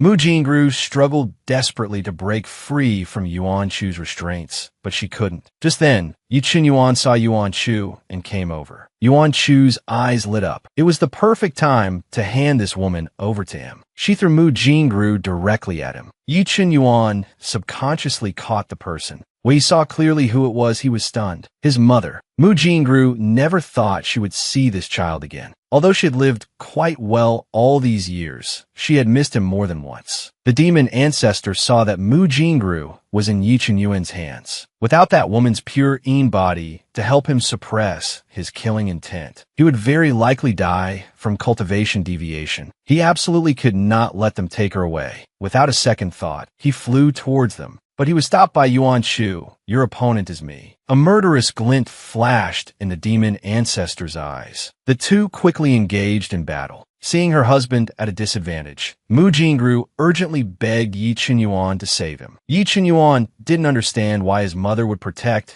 the murderous demon ancestor. But he couldn't save the demon ancestor because he was the person his master wanted to kill. On the other side, the demon ancestor had completely transformed into a snake. This man actually had a snake's tail. He had killed thousands of young girls. This led to a full-scale siege by the human race's cultivators. The girl leading them was the youngest nascent soul cultivator in history. The girl and the snake quickly clashed. The demon ancestor knew he couldn't win. But even if he died, he would drag Yuan Chu down to hell with him. He used his own blood as a medium. After a flash of red light, the demon ancestor completely transformed into a giant snake. Yuan Chu was swallowed whole by the giant snake. Yi Qinyuan was frantic and wanted to rush up and kill this damn snake. Before he could act, the giant snake suddenly let out a wail. Its belly rapidly swelled. The next second, Yuan Chu burst out from its stomach, completely unharmed. Having lost its combat ability, the demon ancestor slowly reverted to his human form. Just as Yuan Chu was about to finish him off, a sharp scream suddenly came from behind her. Yuan Chu whipped her head around. She saw Mu Jingru holding a sword to Yi Qinyuan's neck. Yuan Chu's eyes gradually turned crimson. How dare she threaten her with little Yuan Yuan? Yuan Chu plunged her sword into the demon ancestor's shoulder. Are you really going to kill your own son for this demon? Mu Jingru was frantic. She suddenly said something stunning. Why Yi Qinyuan is not my child? Yi Qinyuan's eyes widened in disbelief. Yuan Chu's hand, holding the sword, trembled. This scene never happened in the original story. Then whose child is little Yuan Yuan? Although Mu Jingru was scared, she still didn't dare to say. Just then, the ground shook violently. A demonic snake, even larger than the demon ancestor, burst out from underground. The demonic snake's long tongue shot out, wrapped around the demon ancestor, and tried to flee. Yuan Chu was shocked. This was an ancient demonic snake. It couldn't be allowed to escape. It would bring disaster to the human world. Seeing her husband being taken away, Mu Jingru rushed forward without a second thought. Just as she was about to enter the snake's mouth, Yi Qinyuan rushed over. One hand used the 1,000 silk bone to grab Mu Jingru, while the other hand held a sword to prop open the demonic snake's jaws. At the same time, Yuan Chu used her sword control technique to trap the demonic snake in a sword array. But the black, baleful energy emanating from the demonic snake prevented Yuan Chu from getting close. She couldn't see what was happening inside. She didn't know how little Yuan Yuan was doing. Mu Jingru never thought that Yi Qinyuan would risk his life to save her. He was about to collapse, but still wouldn't let go of her. She choked out why. She wasn't even his biological mother. She had just tried to kill him. Why was he still desperately trying to save her? Yi Qinyuan didn't speak. He just held tightly onto the 1,000 silk bone. Even if he saved her, she wouldn't tell Yi Qinyuan who his biological father was. Because if she told him, her own biological son would die. But Yi Qinyuan said it didn't matter if she didn't tell him. You raised me, and I am indebted to you. I just want to support you in your old age. That's all. Hearing this, Mu Jingru's tears fell instantly. In her entire life, she had never met a good person. The demon she cared about was just using her. The person who treated her best. In the end, the only vow she ever heard was from the adopted son she had wronged. And her own biological son considered her a shame. She looked at Yi Qinyuan and gave an extremely tragic and beautiful smile. Little Yuan, remember this. You are the eldest prince of the empire, the most precious person in this world. And that son of mine is not worthy of your position. Under Yi Qinyuan's horrified gaze, Mu Jingru broke the 1,000 silk bone. Holding the raging fire pearl in her hand, she was swallowed by the demonic snake. The demonic snake turned to swallow Yi Qinyuan as well. Yuan Chu rescued him from the snake's mouth just in time. The next second, the demonic snake exploded. Yuan Chu went limp and fell directly into a coma. What does it feel like to sleep for 7 days straight? Yuan Chu felt like she had almost slept her brain into a walnut. Yi Qinyuan looked at his sleepy-eyed master. She was so cute. But the awakened Yuan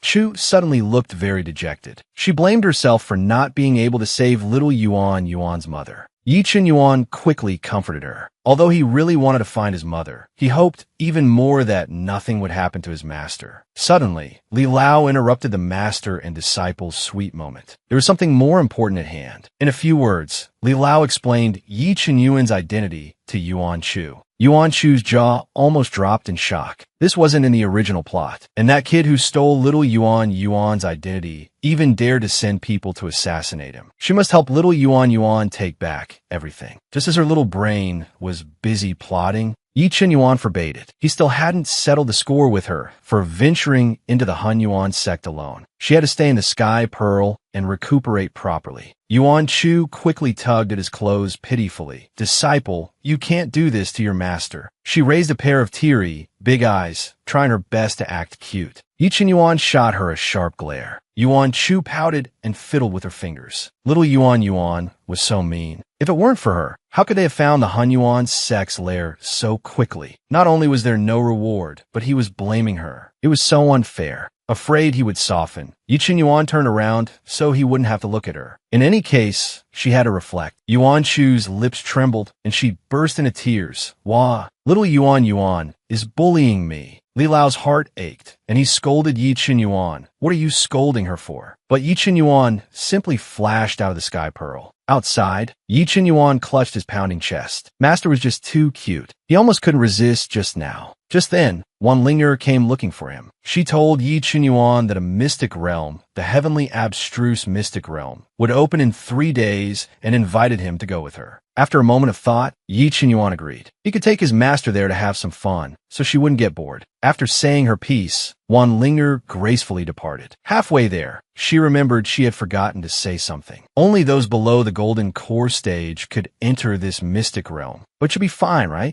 After all, Yi Qinyuan was at the foundation establishment stage. In the Sky Pearl, Yuan Chu and the others also learned about the mystic realm. Yuan Chu remembered that in this realm, the male lead would have a romantic encounter. But because of her interference, many things had happened ahead of schedule. She didn't know if the romantic encounter would still happen, but there would definitely be treasures. 3 days later, cultivators from all paths gathered at the entrance of the mystic realm. Before entering, Wan Linger gave Yi Qinyuan a bell. Inside the mystic realm, everyone would be randomly scattered. They could find each other later with the bell. The two entered the transportation array one after the other. But the moment Yi Qinyuan entered, the transportation array spat out a ball. That ball was Yuan Chu. Yuan Chu hadn't expected this mystic realm to have a level restriction. Would little Yuan be okay inside by himself? Yi Qinyuan realized Yuan Chu had been kicked out by the mystic realm. Anxious, he quickly tried to turn back and leave. But the entrance had already closed. Li Lao slowly comforted him. He could get out in a month. That girl would definitely be well-behaved and not cause any trouble. As he said this, Li Lao himself began to doubt it. She should be well-behaved, right? To destroy her pure Yin body, the princess decided to find a handsome guy to do a test. While Yi Qinyuan was still anxious about his master being kicked out of the mystic realm, the bell Wan Linger had given him began to ring urgently. Yi Qinyuan sensed that she might be in danger. At this moment, Wan Linger had been cornered by several people. The man in the lead had a malicious look on his face. He had been coveting Wan Linger's body for a long time. Wan Linger's eyes were filled with despair. Was she going to experience those filthy things again, just as she was about to fall into their hands? Wan Linger couldn't help but close her eyes in fear. At the critical moment, Yi Qinyuan arrived in time to block the attack for her.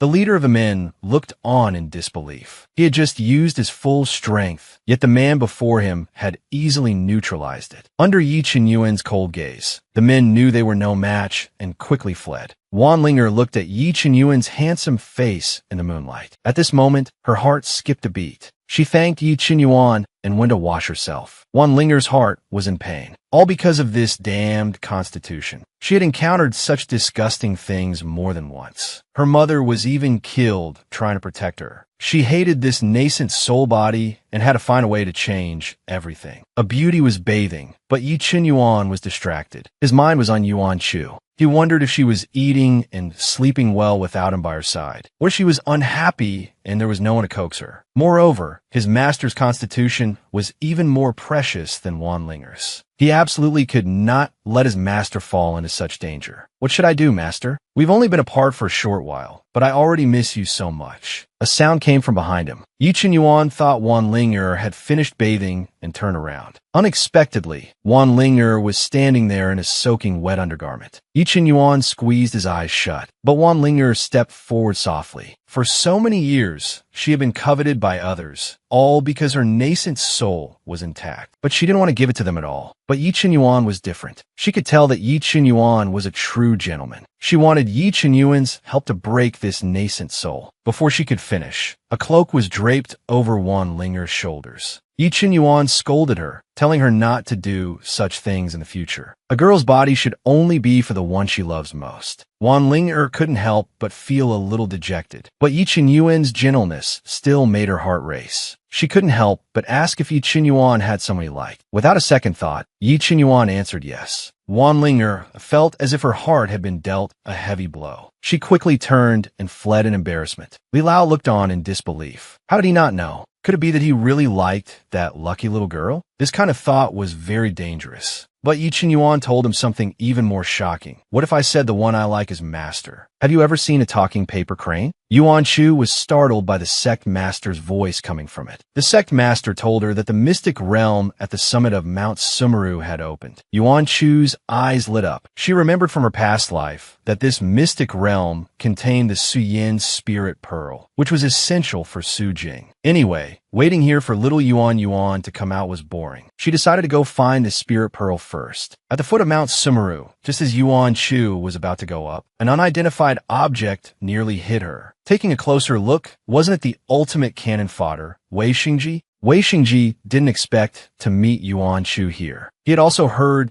there was a mystic realm here and came to take a look. But he didn't know this mountain had a gravity field, making flight impossible. He could only climb, and halfway up, he was attacked by a beast and fell flat on his face. Hearing this, Yuan Shu looked up at the cloud-piercing Mount Sumeru. Are you kidding me? To avoid boredom, Yuan Shu invited Wei Xingji to go up with her to find things. A 70-30 split. Wei Xingji's eyes instantly turned into gold coins that I get 7, you get 3. Yuan Shu didn't expect someone would dare to make such an unreasonable request. However, all she wanted was the spirit pearl, so she agreed. But after just a few steps, Yuan Shu was unhappy. It had been so long since she had walked on her own. She casually took out a light body talisman and found that it really worked. Excited, she took out a stack of talismans, ready to use them with Wei Xingji. But Wei Xingji was staring intently at the talismans in her arms. If I carry you up, can all of these be mine? Yuan Shu was shocked. He meant he would rather carry her up step by step than use the talismans. Wei Xingji nodded without hesitation, thinking that this venerable Yuan Shu was too wasteful. Such a thick stack of second-grade light body talismans could be sold for a lot of spirit stones, and she was just using them to climb a mountain. So extravagant. Yuan Shu felt embarrassed under his gaze and had to agree, seeing Wei Xingji actually carrying her up the mountain.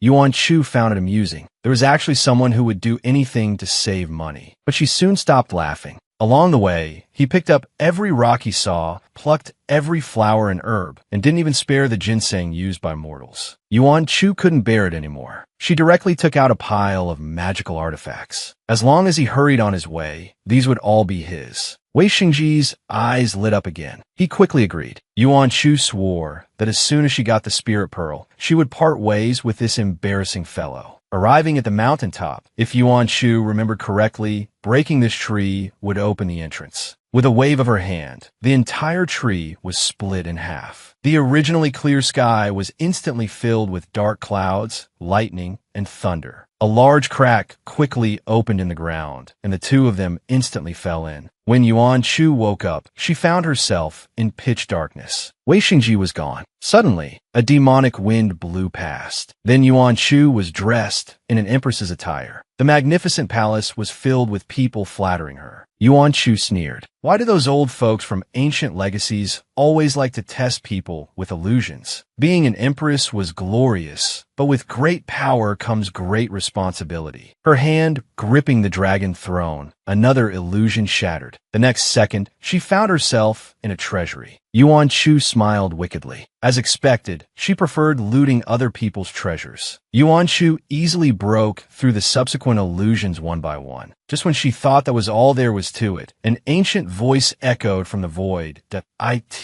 is impossible for a person to be without desires. Let them be revealed in your sea of consciousness. Oh no, could this be a high-level illusion that can see into people's hearts? In the rainy night, a black handgun went off with a bang. A bullet ruthlessly pierced Yuan Chu's heart. The beloved girl was about to die. Thousands of miles away, his heart suddenly clenched in pain. Yi Chen Yuan clutched his aching chest, a sense of unease enveloping his heart. The mystic realm would open in another hour. He didn't know if his master was waiting obediently for him outside. Just then, Wan Linger's voice interrupted him. It seemed a treasure-seeking mouse was spinning in place. Wan Linger thought there was something good. She excitedly ran over to dig, but it turned out to be empty. Yi Chen Yuan sensed something was wrong. The ground suddenly cracked open. An earth dragon burst out from underground. Yi Chen Yuan quickly shielded Wan Linger behind him. While he was dealing with the earth dragon, Wan Linger was targeted by someone else. The perverted man from before directly grabbed her. Yi Chen Yuan noticed immediately and quickly closed in. The perverted man didn't expect Yi Chen Yuan to be able to spare the attention to save someone. At this moment, the mystic realm's exit also opened. Yi Chen Yuan knew he couldn't delay any longer. He quickly rescued Wan Linger. Just as he was about to take her out, his waist was entangled. The injured, perverted man wanted to drag him down with him. Yi Chen Yuan told Wan Linger to go first. Just as he was about to strike, his sea of consciousness suddenly throbbed. The white dragon. Something had happened to the white dragon. That meant his master. By the time Yi Chen Yuan killed the earth dragon, the mystic realm's entrance had long since closed. Li Lao told him the next time it would open would be in 2 years. Yi Chen Yuan couldn't wait 2 years. His master must be in danger. No matter what, he had to go save her. Seeing him like this, Li Lao knew that the girl was really in trouble. But should he let little Yuan and Yuan Chu continue like this? Indeed, such questions were not for old men. Besides, he couldn't just stand by and do nothing. Li Lao told Yi Chen Yuan about a forbidden technique that could, for a short time, attach one's soul to a contracted object. On the other side, Wei Shengji emerged from the snow and found himself at the foot of the mountain. He remembered that Yuan Chu had also fallen into the crack with him, but he realized Yuan Chu was not nearby. When he found Yuan Chu, he discovered she was covered in blood-red crystals, and there was no spiritual energy left in her body. Wei Shengji quickly took her to find a physician, but the physician told him that those trapped in a high-level illusion had a 1 in 10 chance of survival. She could only die again and again in the illusion until her soul could no longer take it, and she would truly die. In Yuan Chu's sea of consciousness, she was being stared at by a firearm. With a bang, Yuan Chu slowly fell, again and again. Can anyone come and save me? The beloved girl was about to die. In a different place, he instantly felt a sharp pain in his heart. He forcibly used the forbidden technique to send his soul to her side. Looking at the barely breathing Yuan Chu, Yi Chen Yuan hated himself for not protecting her well. At this moment, Yuan Chu was suffering endless pain in her sea of consciousness. The woman in front of her shot her again and again, and he fell again and again. Then he would be revived again and again. He didn't know who he was or why he was here. Suddenly, that woman appeared behind him again, still holding the firearm aimed at him. Yuan Chu had a premonition that if she were hit again this time, she would surely die. With a bang, she closed her eyes in despair. A few seconds later, she realized she felt no pain. Opening her eyes, she saw a young man who seemed out of place in the surroundings, having blocked the bullet for her. Yuan Chu looked at the face, which was so similar to her little Yuan Yuan's. So this is what her apprentice looks like when he's grown up? He was just as wonderful as she had imagined. She hugged him tightly, but Yuan Chu was bewildered. Who is he? Why does her heart ache so much seeing him injured? Yi Chen Yuan held her like a treasure. To the highest heavens and the deepest underworld, you are mine. Just then, his body gradually became transparent. Yi Chen Yuan knew his time was short. He bit down hard on her neck. It was as if the bite landed on the tip of her heart. Yuan Chu's whole body trembled. Countless memories flooded into her mind. She remembered. He is her little Yuan Yuan. The woman opposite them raised the launcher again. She fired 2 bullets directly. But this time, the bullets were blocked directly by Yuan Chu. Seeing that Yuan Chu had regained consciousness, Yi Chen Yuan was finally relieved. Then he disappeared. Before leaving, he warned Yuan Chu not to get injured again. The woman watched this scene in horror. Are they human or ghosts? Yuan Chu glared viciously at the woman. How dare you hurt my apprentice? You deserve to die. with a wave of her hand. The bullet shot straight toward the woman's forehead. The illusion shattered and converged into a single pearl. Yi Chen-yuan, whose divine soul had returned to his body, suddenly spat out a mouthful of blood. He should have returned the moment he was hit. Fortunately, his master woke up in the end. But his master is so restless. He absolutely cannot stay in this secret realm for 2 years. In reality, Yuan Chu felt pain all over her body as soon as she woke up. But thankfully, she had obtained the source-tracing divine pearl, and the dragon egg, in order to protect her heart meridian, had also consumed a lot of spiritual power. It left her so weak now that she couldn't even open her storage space.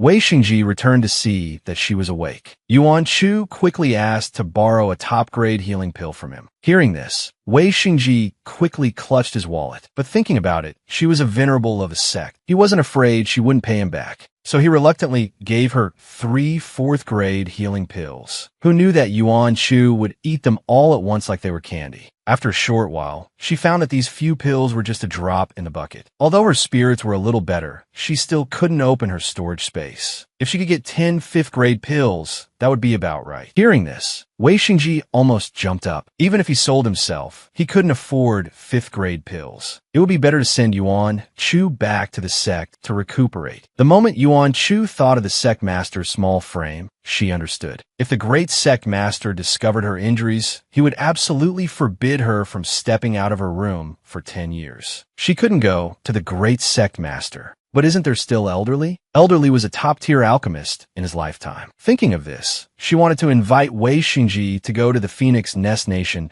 to find Yi Chen-yuan. Wei Xingji's expression suddenly darkened. The boy was born with a human face on his back. He was beaten and despised since childhood. Because of this, he poisoned half the people in his village. He was afraid his enemies would look for him. He didn't want to return to the Phoenix Nest Nation with Yuan Chu. Yuan Chu was speechless. As expected of the great villain, Wei Xingji was so ruthless at such a young age. To tempt Wei Xingji to go back with her, Yuan Chu persuaded him with 3 fifth-grade pills and a 6th-grade spiritual talisman. The two rented a carriage to return to the city. Yuan Chu told Wei Xingji that she only had a little spiritual power left to protect herself. Wei Xingji had to protect her well. Wei Xingji was speechless. In other words, he had to be her fighter along the way. However, half a day later, Yuan Chu began to regret it. She was hungry. Wei Xingji only gave her a bigu pill that could last a month. She wanted to sleep. To save on carriage fees, Wei Xingji drove day and night. Sobi, Sobi, Sobi. She really missed her cute little Yuan Yuan. 5 days later, the two arrived in the Phoenix Nest Nation. Yuan Chu, who hadn't had snacks in a long time, was drooling at the sight of all the delicious food along the way. The next second, Wei Xingji handed her a small paper packet. Opening it, she saw was Lin fruit pastries. Yuan Chu thought Wei Xingji had a change of heart. Who knew that Wei Xingji would say with a smug face that a girl had taken a fancy to him and insisted on giving them to him. It was just that he didn't like sweets, and it was a pity to throw them away. Yuan Chu, being treated like a trash can, was annoyed. What blind girl had taken a fancy to him? Wei Xingji told her he was going to pay respects to someone. Yuan Chu couldn't help but worry. After all, he had killed half the people in her village. Wei Xingji understood her concern, but he really wanted to go and see. Seeing his gloomy expression, Yuan Chu knew it must be a very important person and agreed. Afterwards, Wei Xingji took her to a forest. Yuan Chu couldn't help but be curious about who was buried there. Wei Xingji murmured in a low voice, "It's my younger sister." Soon, the two entered a cave. An unmarked grave stood alone inside. Usually, graves like this are meant to hide from enemies. This was the person he risked coming back to see. She should let him mourn properly. Wei Xingji knew he couldn't stay for long. After a simple tribute, he wanted to leave the cave. But a group of people came to guard the entrance. The man sneered, "Wei Xingji, you're really good at hiding." Wei Xingji quickly shielded Yuan Chu behind him. He was still found. He didn't expect them to find his sister's grave and wait here to ambush him. And he had even implicated venerable Yuan Chu. He secretly sent a message to Yuan Chu, telling her to run as soon as she found a chance. He then stood up to face them. Knowing that Wei Xingji couldn't win, how could Yuan Chu leave? But her current spiritual power was only enough to save her own life. Once she used it, while she was hesitating, Wei Xingji was injured by a palm strike. If this continued, they would both die. Stealing her heart, the pressure of a nascent soul cultivator was released. Wei Xingji was shocked. Does she not want to live? Yuan Chu suppressed the churning of her qi and blood. I'd like to see who dares to be so impudent. The other party didn't expect Yuan Chu to be a nascent soul cultivator disguised as a child. Feeling Yuan Chu's killing intent, they hurriedly fled in panic. As soon as their figures disappeared, Yuan Chu immediately spat out a mouthful of blood. How perverted is this old man? He actually likes to guard other people's graves. To scare the person away, Yuan Chu forcibly used her nascent soul pressure while injured. In the end, she spat out blood and fell unconscious. Wei Xingji quickly took her to see a physician, only to learn that only a 6th-grade rebirth pill could save her. Wei Xingji was filled with self-blame. If he hadn't insisted on going to pay respects to his sister, Yuan Chu wouldn't have been more severely injured trying to save him. He decided to go to the auction house to buy a rebirth pill. On the other side, Yi Chun Yuan inexplicably fell into a dream. In the dream, he was an adult, and Yuan Chu had also grown into a beautiful and charming girl. The Yuan Chu in the dream always followed him with a smile, but the adult Yi Chun Yuan was particularly cold to her. Yuan Chu even said she liked him. The young Yi Chun Yuan's eyes widened in shock. Master really said she liked him. He really wanted to say he liked her too, but why couldn't he speak? Seeing the adult Yi Chun Yuan reject his master's affection, and seeing his master's disappointed look, the young Yi Chun Yuan's heart ached. Damn it, why can't he leave this body? How could he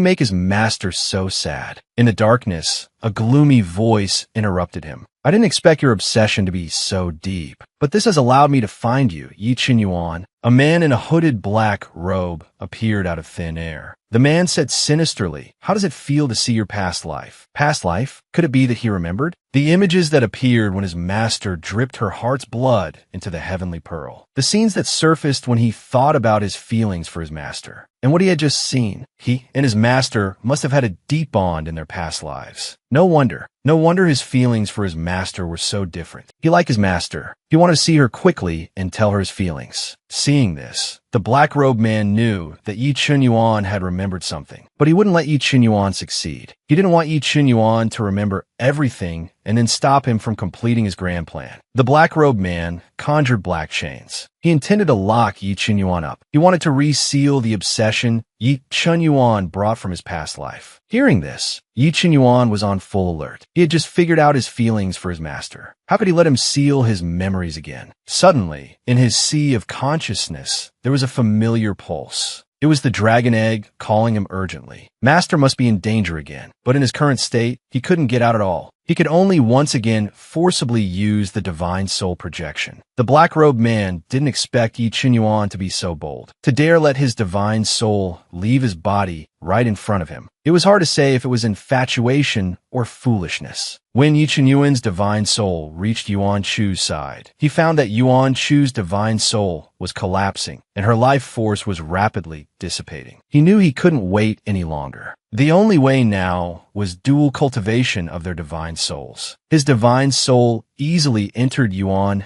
Chu's sea of consciousness. To his surprise, Yuan Chu's sea of consciousness didn't reject him at all. Did this mean? At this moment, Yuan Chu's semi-transparent divine soul appeared before him. Yi Chun Yuan was puzzled. Why was Yuan Chu's divine soul in her adult form? And why were there chains wrapped around her body? Before he could figure it out, Yuan Chu opened her eyes, and he had also suddenly grown larger. Yuan Chu looked at him with tears in her eyes, aggrieved that I like you so much. Why don't you like me? Even just a tiny bit would be enough. Yi Chun Yuan's heart ached as he cupped her face. How could he not like her? He liked her so much his heart was about to break. He liked her to the point of madness. He fiercely kissed the red lips he had longed for. You can only be mine. The boy was born with a ghost infant on his back. He was regarded as an ill omen since childhood, a monster to be cast out. Yet someone was willing to put themselves in mortal danger to protect him. To save Yuan Chu, Wei Xingji planned to go to the auction house to buy a rebirth pill. To think that he, a person who had to ask the boss for an extra grain of rice when eating, actually spent 1 billion low-grade spirit stones to buy the pill. Now, apart from his magical artifact, he only had this pill left. Who knew that as soon as he stepped out of the auction house, his path was blocked? Among them was the old man who had been chasing him that day. Wei Xingji didn't expect to be recognized even with a mask on.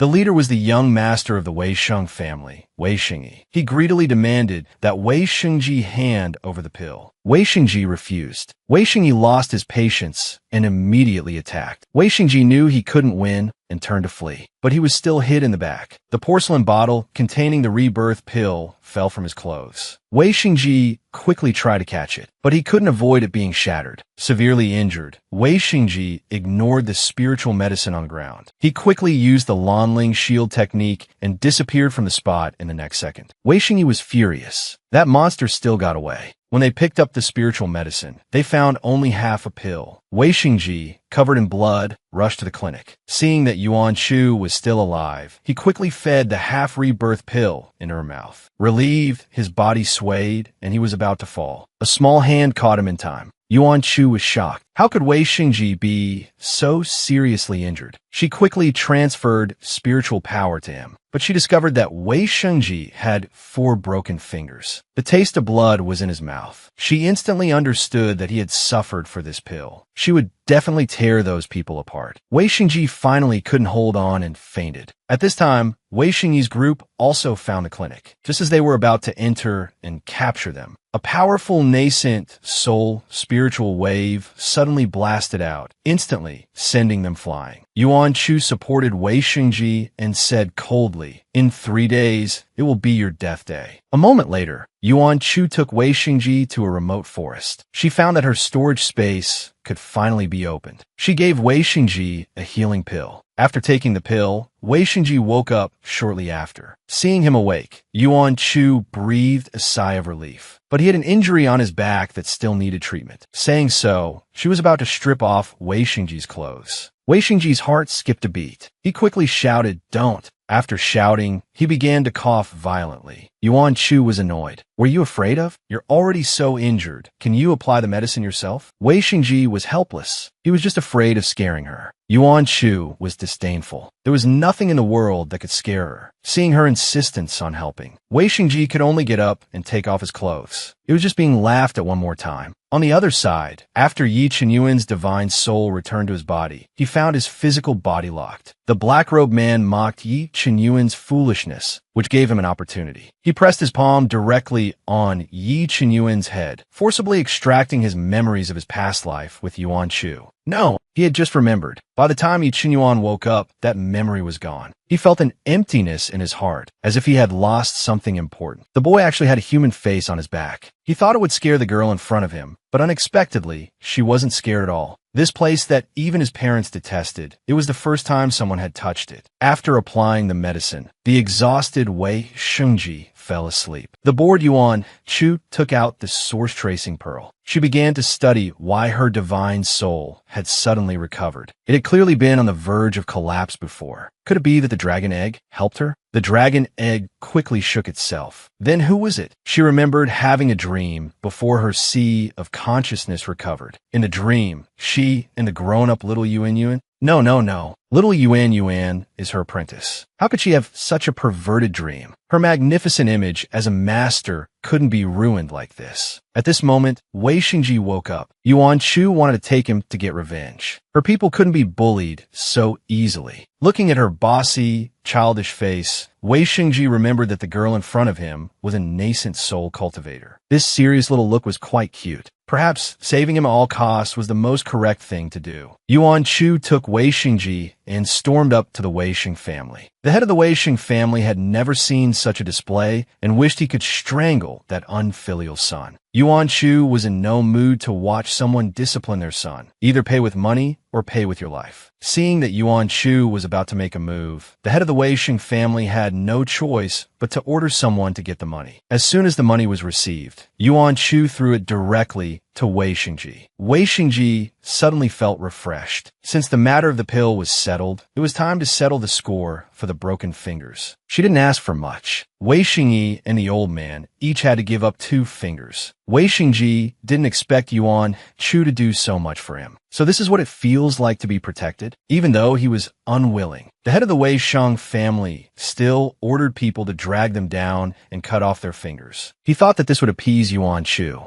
Unexpectedly, Yuan Chu also demanded compensation for mental distress. This almost made him explode. This was simply going too far. Besides, Wei Xingji didn't look like he had suffered any mental damage. Who knew that as soon as he finished speaking, Wei Xingji immediately pretended to be weak. Yuan Shu was frantically giving him a thumbs up in her mind. This acting was quite in her style. This move made people's jaws drop. They had never seen such a shameless person. But thinking of the hundreds of people in the Wei Sheng family, couldn't even withstand a single blow from Yuan Shu. The head of the Wei Sheng family could only grit his teeth and let her extort them. The two walked out of the Wei Sheng family with their pockets full. Yuan Shu tossed the other half of the rebirth pill into his mouth. In a short while, both his internal and external injuries were healed. Even his broken fingers grew back. Wei Xingji looked at her with gratitude in his eyes. He never thought someone would care about his monstrous body. Just as he was about to say something, Yuan Chu's stomach rumbled. She was going to eat a big feast. Wei Xingji grabbed her. What restaurant? Food is food. Big brother will take you for skewers. You can't be too extravagant at such a young age. On the other side, Yi Chenyuan had already cultivated to the late foundation establishment stage. Did that mean he could get out earlier? Elderly asked him why. Because I want to see Master sooner. This thought stunned Yi Chenyuan. How could he have such a rebellious idea? Why did his heart ache faintly? Forget it. He wouldn't think about it. Anyway, he just wanted to get out early. He just needed to use the lightning tribulation of the core formation stage to break this secret realm. The beloved girl was being held in another man's arms. His eyes instantly turned red. Just now, Yuan Shu and Wei Xingji had arrived at the Phoenix Nest Nation, only to find that someone was about to undergo a tribulation in the secret realm. Yuan Shu immediately realized it was Yi Chenyuan, following a terrifying bolt of lightning. The secret realm's exit, originally hidden in the void, was opened ahead of time. A young man in white leaped out from a large web of electricity. As soon as Yi Chenyuan came out, he looked around for that figure. The moment he saw Yuan Shu, his heart inexplicably settled down. Yuan Shu anxiously wanted to check on Yi Chenyuan's condition. A thick bolt of lightning struck down fiercely, almost hitting Yuan Shu. Wei Xingji quickly pulled her to his side. Yi Chenyuan's pupils shrank abruptly. Why was Wei Xingji with Master? Yuan Shu still wanted to go to Yi Chenyuan's side, but Wei Xingji held her tightly. It's too dangerous over there. This scene fell into Yi Chenyuan's eyes. It instantly sparked his killing intent. Yuan Shu noticed something was wrong. She blocked the lightning bolt heading for Wei Xingji. The oblivious Wei Xingji saw this and thought the lightning was spreading to their side, becoming even more determined to take her far away from here. So he directly hugged Yuan Shu and was about to dodge. This made Yi Chenyuan's eyes instantly turn red. Let go of her. Stay away from my master. A bolt of lightning followed his will and struck towards Wei Xingji. Wei Xingji was shocked. Holding Yuan Shu, he narrowly dodged it. The spot where they had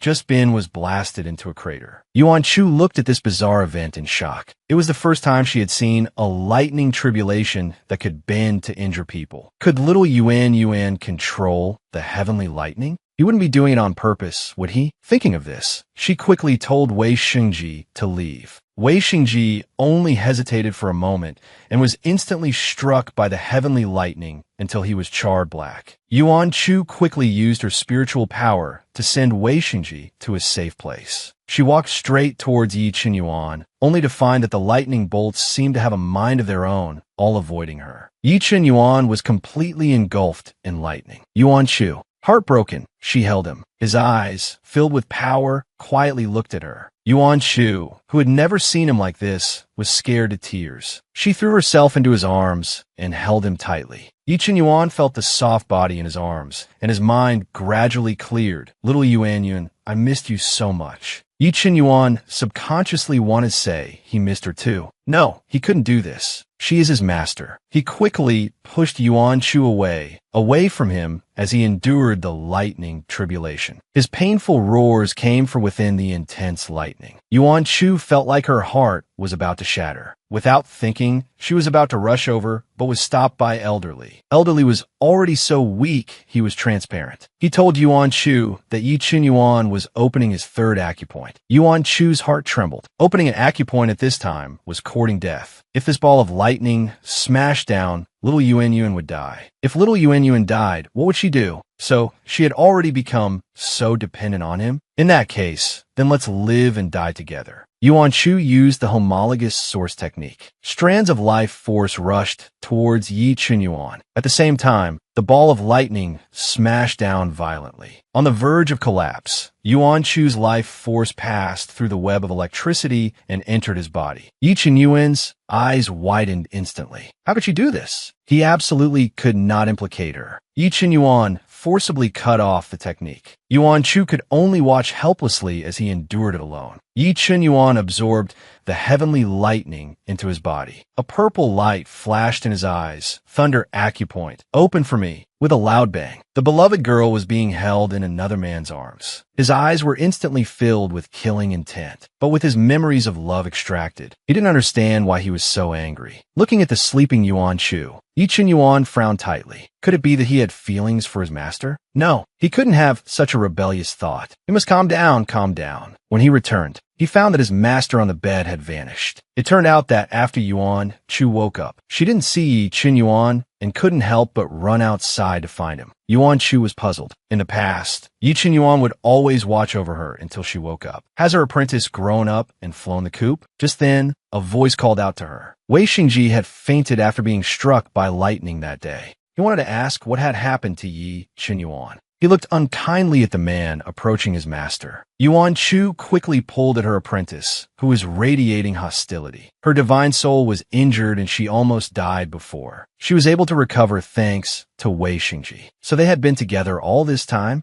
Wei Xingji felt the atmosphere become even more oppressive. He saved his master, and not only was he not grateful, but he was also looking at him like an enemy. Yuan Chu awkwardly pulled Yi Chunyuan away to educate him. Wei Xingji was speechless. It was as if he didn't have a master of his own. Yuan Chu wanted to ask him why he was so hostile towards Wei Xingji, even trying to kill him with lightning during the tribulation. Yi Chunyuan frowned. Even master could feel it. Yi Chunyuan didn't answer the question. He brought up the matter of the divine soul projection. He felt that ever since then, he had been a little off. Yuan Chu was startled. Could it be that he found out about that strange dream last time? Impossible, impossible. It was just a dream. Could it be that he saw the modern things from the illusion? Would he think she doesn't belong to this world and reject her? Seeing her flustered expression, Yi Chunyuan asked her where she was uncomfortable. Yuan Chu was on the verge of tears. She could only pretend to have amnesia and tell him she didn't remember what happened in the illusion. Then she changed the subject. Since Yi Chunyuan had already formed his core, they could go to the Empire to find that imposter. Learning that they were going to the Empire, Wei Xingji also bid them farewell to return to his sect. Yuan Chu also instructed Wei Xingji. He must not tell the great sect master about her injuries. Their polite exchange, in Yi Chunyuan's eyes, became a reluctant parting. He couldn't help but speak up and urge Yuan Chu to hurry. He noticed that his master had become as thin as a bamboo stick during this time. He wanted to take his master to a big restaurant to fatten her up. Wei Xingji almost forgot that this time he was a big tycoon. So what if you're rich? Yuan Chu spends money so extravagantly because you spoil her. Yi Chunyuan looked arrogant that I can afford to support my own master. She can spend as much as she wants. Yuan Chu felt that if they continued talking, a fight would break out. She had tried her best to convince Wei Xingji that the lightning was an accident, not that Yi Chunyuan wanted to strike him. She had really worried herself sick for the harmony of the sect. After saying goodbye to Wei Xingji, Yi Chunyuan instantly became gentle again. Master, are you hungry? Do you want to eat something I buy or something I make? But Yuan Chu had her eyes on the emperor's goose eggs. Yi Chunyuan looked at her dotingly. Then let's go steal them. A moment later, Yuan Chu was contentedly eating the egg roasted by Yi Chunyuan. She was right to hug the male lead's thigh. It's so delicious.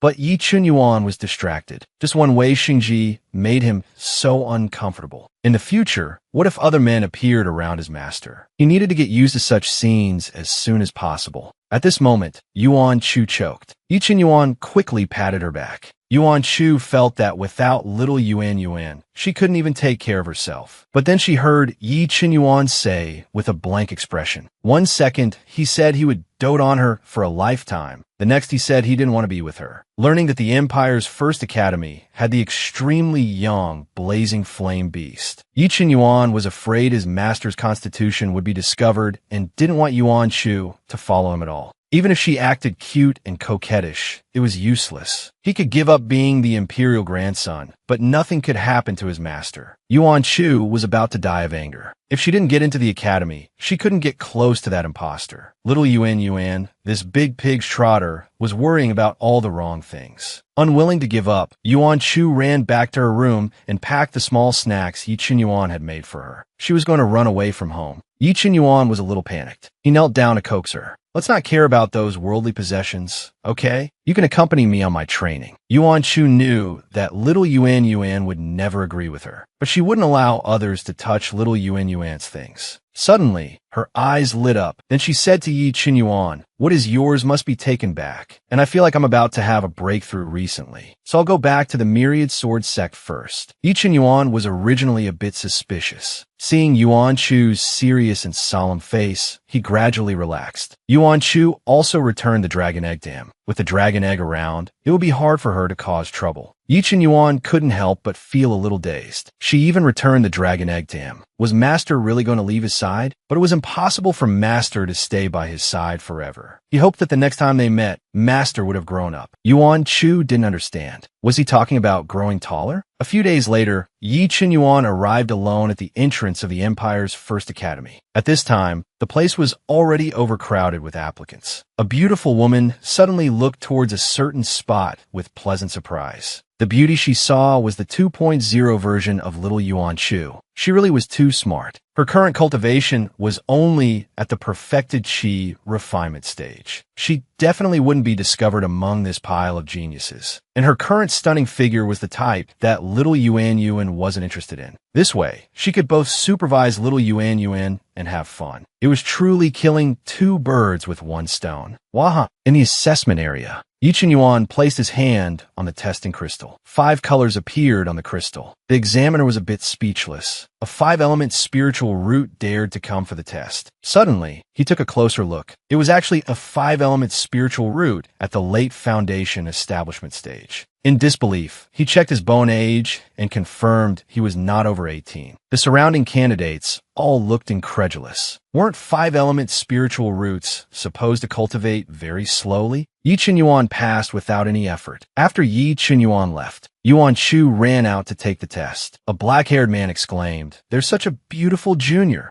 He quickly called out to Mu Qinghan beside him. Mu Qinghan just glanced over and was instantly shot through the heart. At this time, Yuan Chu had already arrived at the testing platform, but was told she had failed. Just as Yuan Chu was about to say she had many special talents, someone spoke up for her first. The black-haired man, Wen Liang, walked over with Mu Qinghan. The examiner quickly greeted them respectfully. Why were these two young masters here to join the fun today? He inadvertently glanced at the cute Yuan Chu. He understood. So it was a case of youthful passion for beauty. So he asked Yuan Chu what special talent she had. Yuan Chu then took out a large block of iron. The delicate and cute girl in front of them actually twisted the large iron block into a pretzel. The two young masters on the side were stunned. Holy crap, this was not a girl who couldn't open a water bottle. If she patted him lightly, his bones would probably shatter. Although the examiner's mouth twitched, he still wanted to say she failed. Just as he was about to speak, he heard Mu Qinghan clear his throat suggestively. The examiner instantly understood. Yuan Chu smoothly received her pass. Seeing the two young men about to leave, Yuan Chu quickly called out to them to thank them for speaking up for her just now. The girl took the initiative to greet them. When Liang excitedly introduced himself, before he could finish, he suddenly felt a sharp pain in his palm.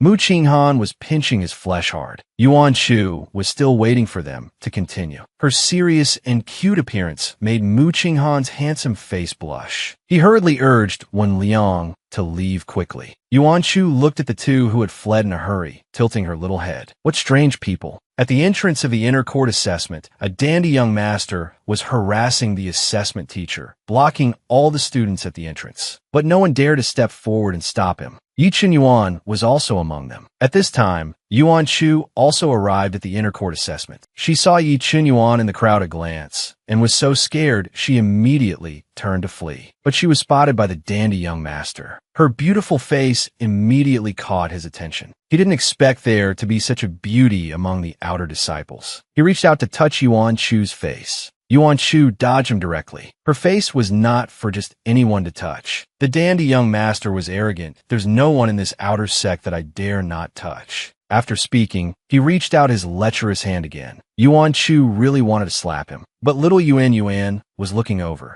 Oh no, save me. The expected touch did not land. Yi Chen Yuan stepped in and blocked the man's hand. Yuan Shu was startled. Did little Yuan discover her? The dandy young master warned him not to meddle in other people's business. Yuan Shu's heart was trembling with nervousness. Little Yuan was never one to stick his neck out. If she was discovered, she would be scolded, right? Yi Chen Yuan had acted subconsciously. He himself didn't know why. It was just that when this girl appeared, he had a feeling of déjà vu. He had this feeling when his master was disguised as Yu Qinggong. A voice interrupted their stalemate. It was Mu Qinghan and the other who came to resolve the situation. When Liang even called Yuan Shu little cousin Mu. The dandy young master was scared when he heard this. How did he provoke someone from the Mu family? His family was no match for the Mu family. If they pursued the matter, he wouldn't even know how he died. Yuan Shu didn't know when she had become their cousin. But in order not to arouse little Yuan's suspicion, she went along with it. She called Mu Qinghan cousin. Seeing this, the dandy young master quickly apologized and left. Afterwards, Yuan Shu was invited to lunch. Yi Chen Yuan watched them leave intimately, wondering if his feeling was really wrong. To thank the two young men, Yuan Shu gave them treasures that matched their attributes. Seeing how generous she was, when Liang mistakenly thought she was a disciple of some reclusive great family, Yuan Shu didn't tell them who she was. Anyway, she wasn't a bad person. Mu Qinghan said that from now on, she would be his cousin. Her name would be Mu Qingga. Yuan Shu knew that the boy in front of her was not simple. She sensed that there was a nascent soul expert protecting him in the dark. To avoid unnecessary trouble, Yuan Shu agreed. On the other side, Yi Chen Yuan felt more and more that something was wrong. He was probably the most worrisome apprentice. It was one thing for his master to be a child, but she also liked to role-play. At that time, Yuan Shu, who had successfully entered the academy, was out for a stroll when she was stopped by Mu Qinghan's admirer, Su Hai. Yuan Shu was a little confused. Shouldn't this kind of trouble-seeking be the protagonist's treatment? Although she wanted to roll up her sleeves and fight, she was only at the perfected chi refinement stage and couldn't beat a foundation establishment cultivator. The other party attacked without another word. Yuan Shu didn't want to fight back. She could only dodge and look for an opening to shake them off. Suddenly, she sensed a familiar aura approaching. She was stunned for a moment and was hit squarely, just as Su Hai was about to press her advantage. She was blocked by a spiritual force. It was just as she feared. The familiar aura, just now, was Yi Chen Yuan. So why would little Yuan be here? Suddenly, she thought of a brilliant plan. Was to use a delicate, foxy act to disgust Yi Chen Yuan into leaving. Who knew Su Yue would be the first one to find it unbearable. She barely used any force just now. Who was this half-dead act for? Yuan Shu retorted, engaging her in a heated war of words. Little did she know, Yi Chen Yuan was observing her closely, seeing Yuan Shu's mischievous and spirited look. He was 100% certain that she was his master. Since it was his master, how could he bear to let others speak ill of her? He shot a cold glare at Su Yue.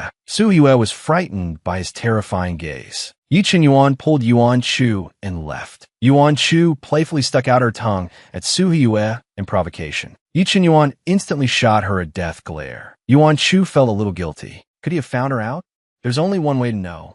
Afterward, she went back to her old tricks, pressing herself seductively against Yi Chen Yuan. Seeing his expressionless face, Yuan Shu upped the ante and gave him a flirtatious wink. Young master, you saved me. How about this little lady repays you with her body? She remembered. This was exactly how Ji Hongyan had treated little Yuan, and little Yuan had shoved her away. Suddenly, she was horrified to discover that Yi Chen Yuan had unexpectedly cast a teleportation array. The next second, they appeared in Yi Chen Yuan's room. Yi Chen Yuan's voice was hoarse. Really? Anything? Yuan Shu immediately chickened out. Oh no, she'd gone too far. The two gradually drew closer and closer. Elderly suddenly appeared, his eyes gleaming. So little Yuan likes them this well endowed. Yi Chen Yuan had no choice but to let her go. His face was extremely grim, seeing that Yuan Shu hadn't recovered her senses. He couldn't help but apologize. Yuan Shu clutched her wildly beating heart. They almost kissed. How terrifying. It seems little Yuan didn't recognize her. but she really couldn't stand this awkward atmosphere. Yi Qinyuan knew she lived alone and wanted to send her back. Before leaving, he even reminded her not to casually talk to others, especially men. Others couldn't figure out his thoughts. Why would he be so concerned about someone he'd only met twice? Could it be that he wants to hit on the character she's playing now? Did she accidentally turn him gay and then straight again? In fact, when he confirmed she was his master, he had wanted to lock her directly in the heavenly pearl. But his master actually made such a move on him. He really couldn't take it. He almost leaned in for a kiss. Had he fallen to his inner demons? He was always uncontrollably doing disrespectful things. But he really hoped to see such lively expressions on his master's face more often. Perhaps letting his master stay by his side like this wasn't so bad. The next day, Yuan Chu had just woken up when the door knocked. A 10-year-old girl actually has to use a wash basin to eat. But now, facing her favorite food, she had lost her appetite. This rebellious disciple, he actually used her things to please another woman. She was about to die from anger. Yi Qinyuan was stunned. He had made all of his master's favorite foods. Yuan Chu was like a little cat with its fur on end, making Yi Qinyuan sigh helplessly. Since someone isn't eating, then he'll just have to eat it himself. You should know, this goose egg isn't just rare. It's also the last one. Yuan Chu was shocked. There were clearly 8 when she left. Could it be little Yuan used the other 7 to woo girls? No. This last one can only be hers.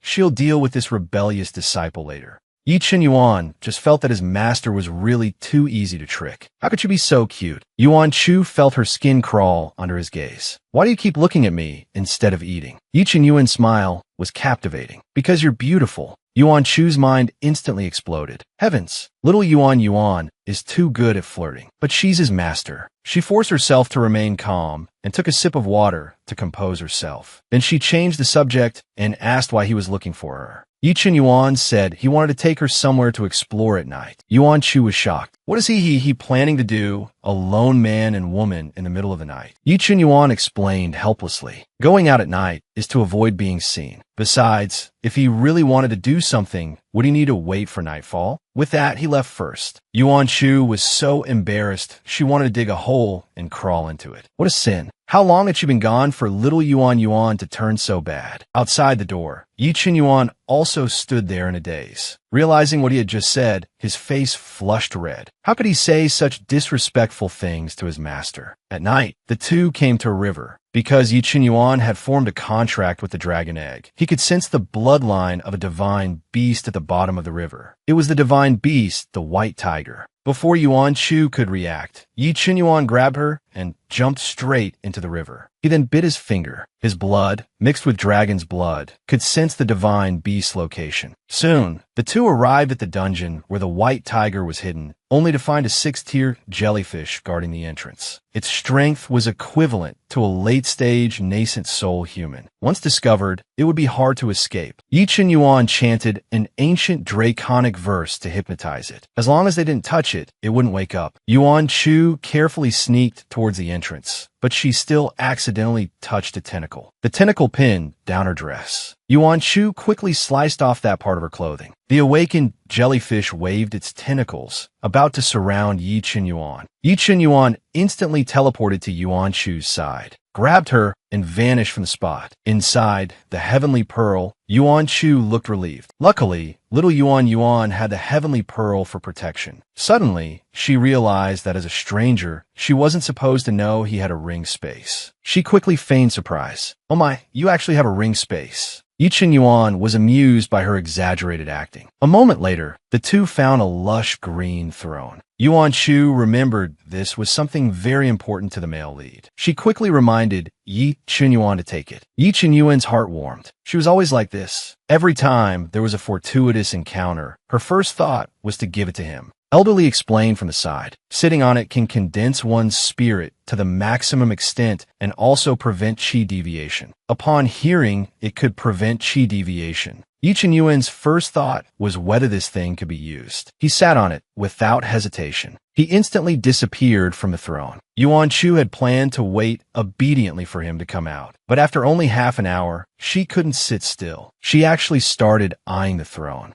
She was probably the most miserable transmigrator ever. It was bad enough she didn't have any cheats or a golden finger, but she also couldn't snatch things from the male lead who had a protagonist halo. Just like now, even though she knew this was a great inheritance, it wasn't open to her. She remembered this chair. In her past life, she also wanted to snatch it from Yi Qinyuan. During the fight, she had a chi deviation. When she woke up, she found she had been tied to it by Yi Qinyuan. At that time, he even tried to bribe her with roasted meat.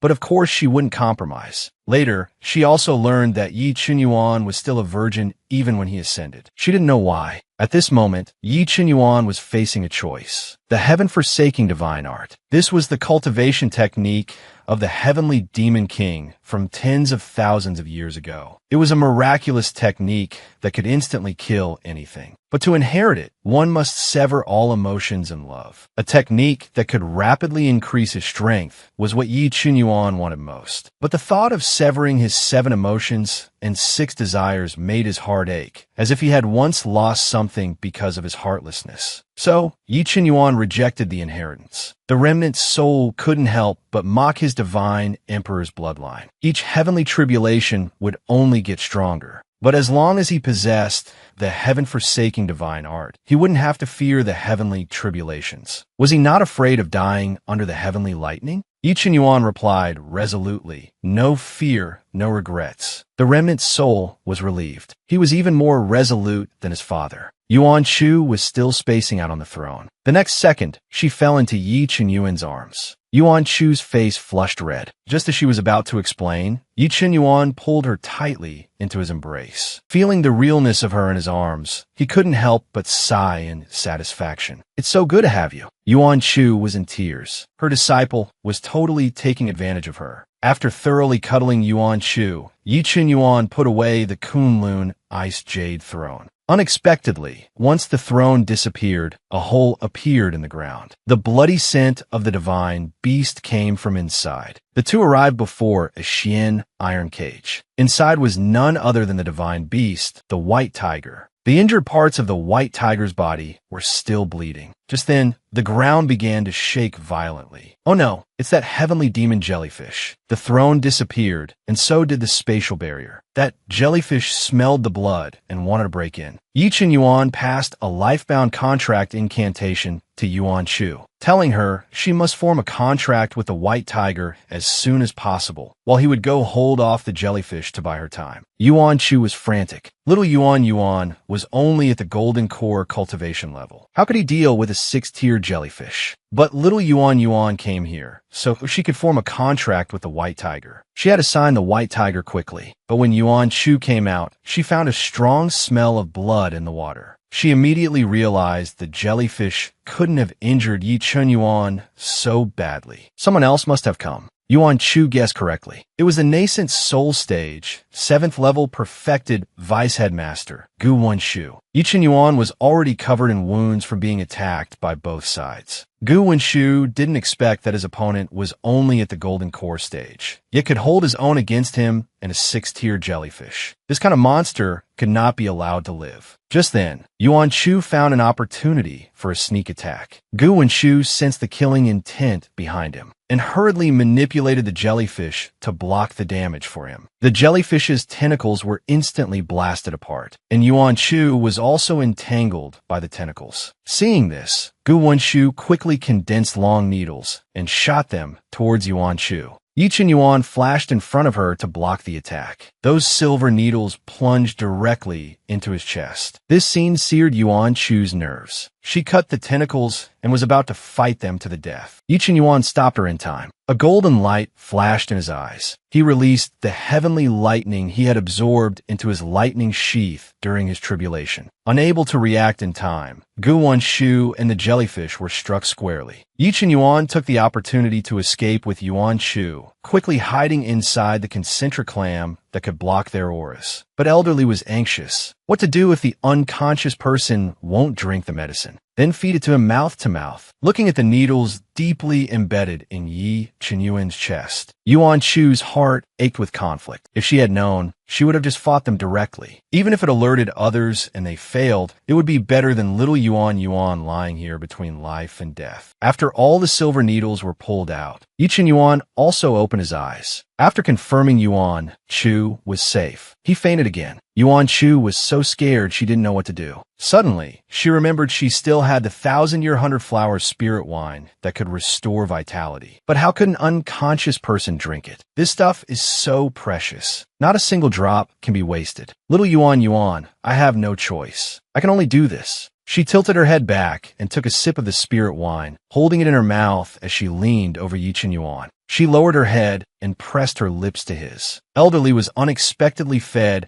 a huge dose of public affection and shyly went into seclusion. Feeling the softness on his lips, Yi Chenyuan opened his eyes. Then his eyes widened in an instant. He flipped over and pinned Yuan Chu beneath him. Yuan Chu's heart was in a panic. What is he gonna do? Yi Chenyuan's voice was husky and charming. You kissed me. Oh my God. Did she save him just to throw herself at him too? I don't care. I'm going to kiss you back. Before she could resist, he quickly gave her a peck on the forehead. Looking at his disheveled, handsome, and devilishly charming appearance, Yuan Chu's face turned as red as a monkey's bottom. With a bang, a certain someone instantly reverted to her original form. Oh, fire and lightning. You can't screw me over like this. If little Yuan finds out the girl who made his heart flutter is actually his own master, will he want to become a monk on the spot? As expected, Yi Chenyuan looked at her with disbelief. It's over. She's embarrassed herself in front of her disciple. Although Yi Chenyuan had long known it was his master in disguise, seeing her true form still made his heart flutter. But in order not to scare his master, he could only pretend he just found out. Yuan Chu saw his dejected mood and thought she had really hurt him. She quickly tried to explain that she had her reasons. Yi Chenyuan asked her why she didn't return to the Myriad Sword sect. Yuan Chu felt guilty. She never even thought about going back. She could only shout, because I couldn't bear to leave you. If something happened to him, wouldn't her later years be miserable? Then why didn't you stop me when I treated you like that just now? There was another question he didn't ask. Did she hate it when he kissed her? This soul-searching question almost made Yuan Chu die of embarrassment. She simply threw a tantrum. I don't know. Master doesn't know anything. Seeing her like this, Yi Chenyuan couldn't bear to push her. If his questions made his master awkward, he wouldn't ask them anymore. He changed the subject and asked how she got her identity. He remembered she was someone's cousin. Yuan Chu then explained how she met Mu Qinghan, and now she had borrowed his surname, calling herself Mu Qingda. Yi Chenyuan's face darkened. He forbade her from using the surname Mu.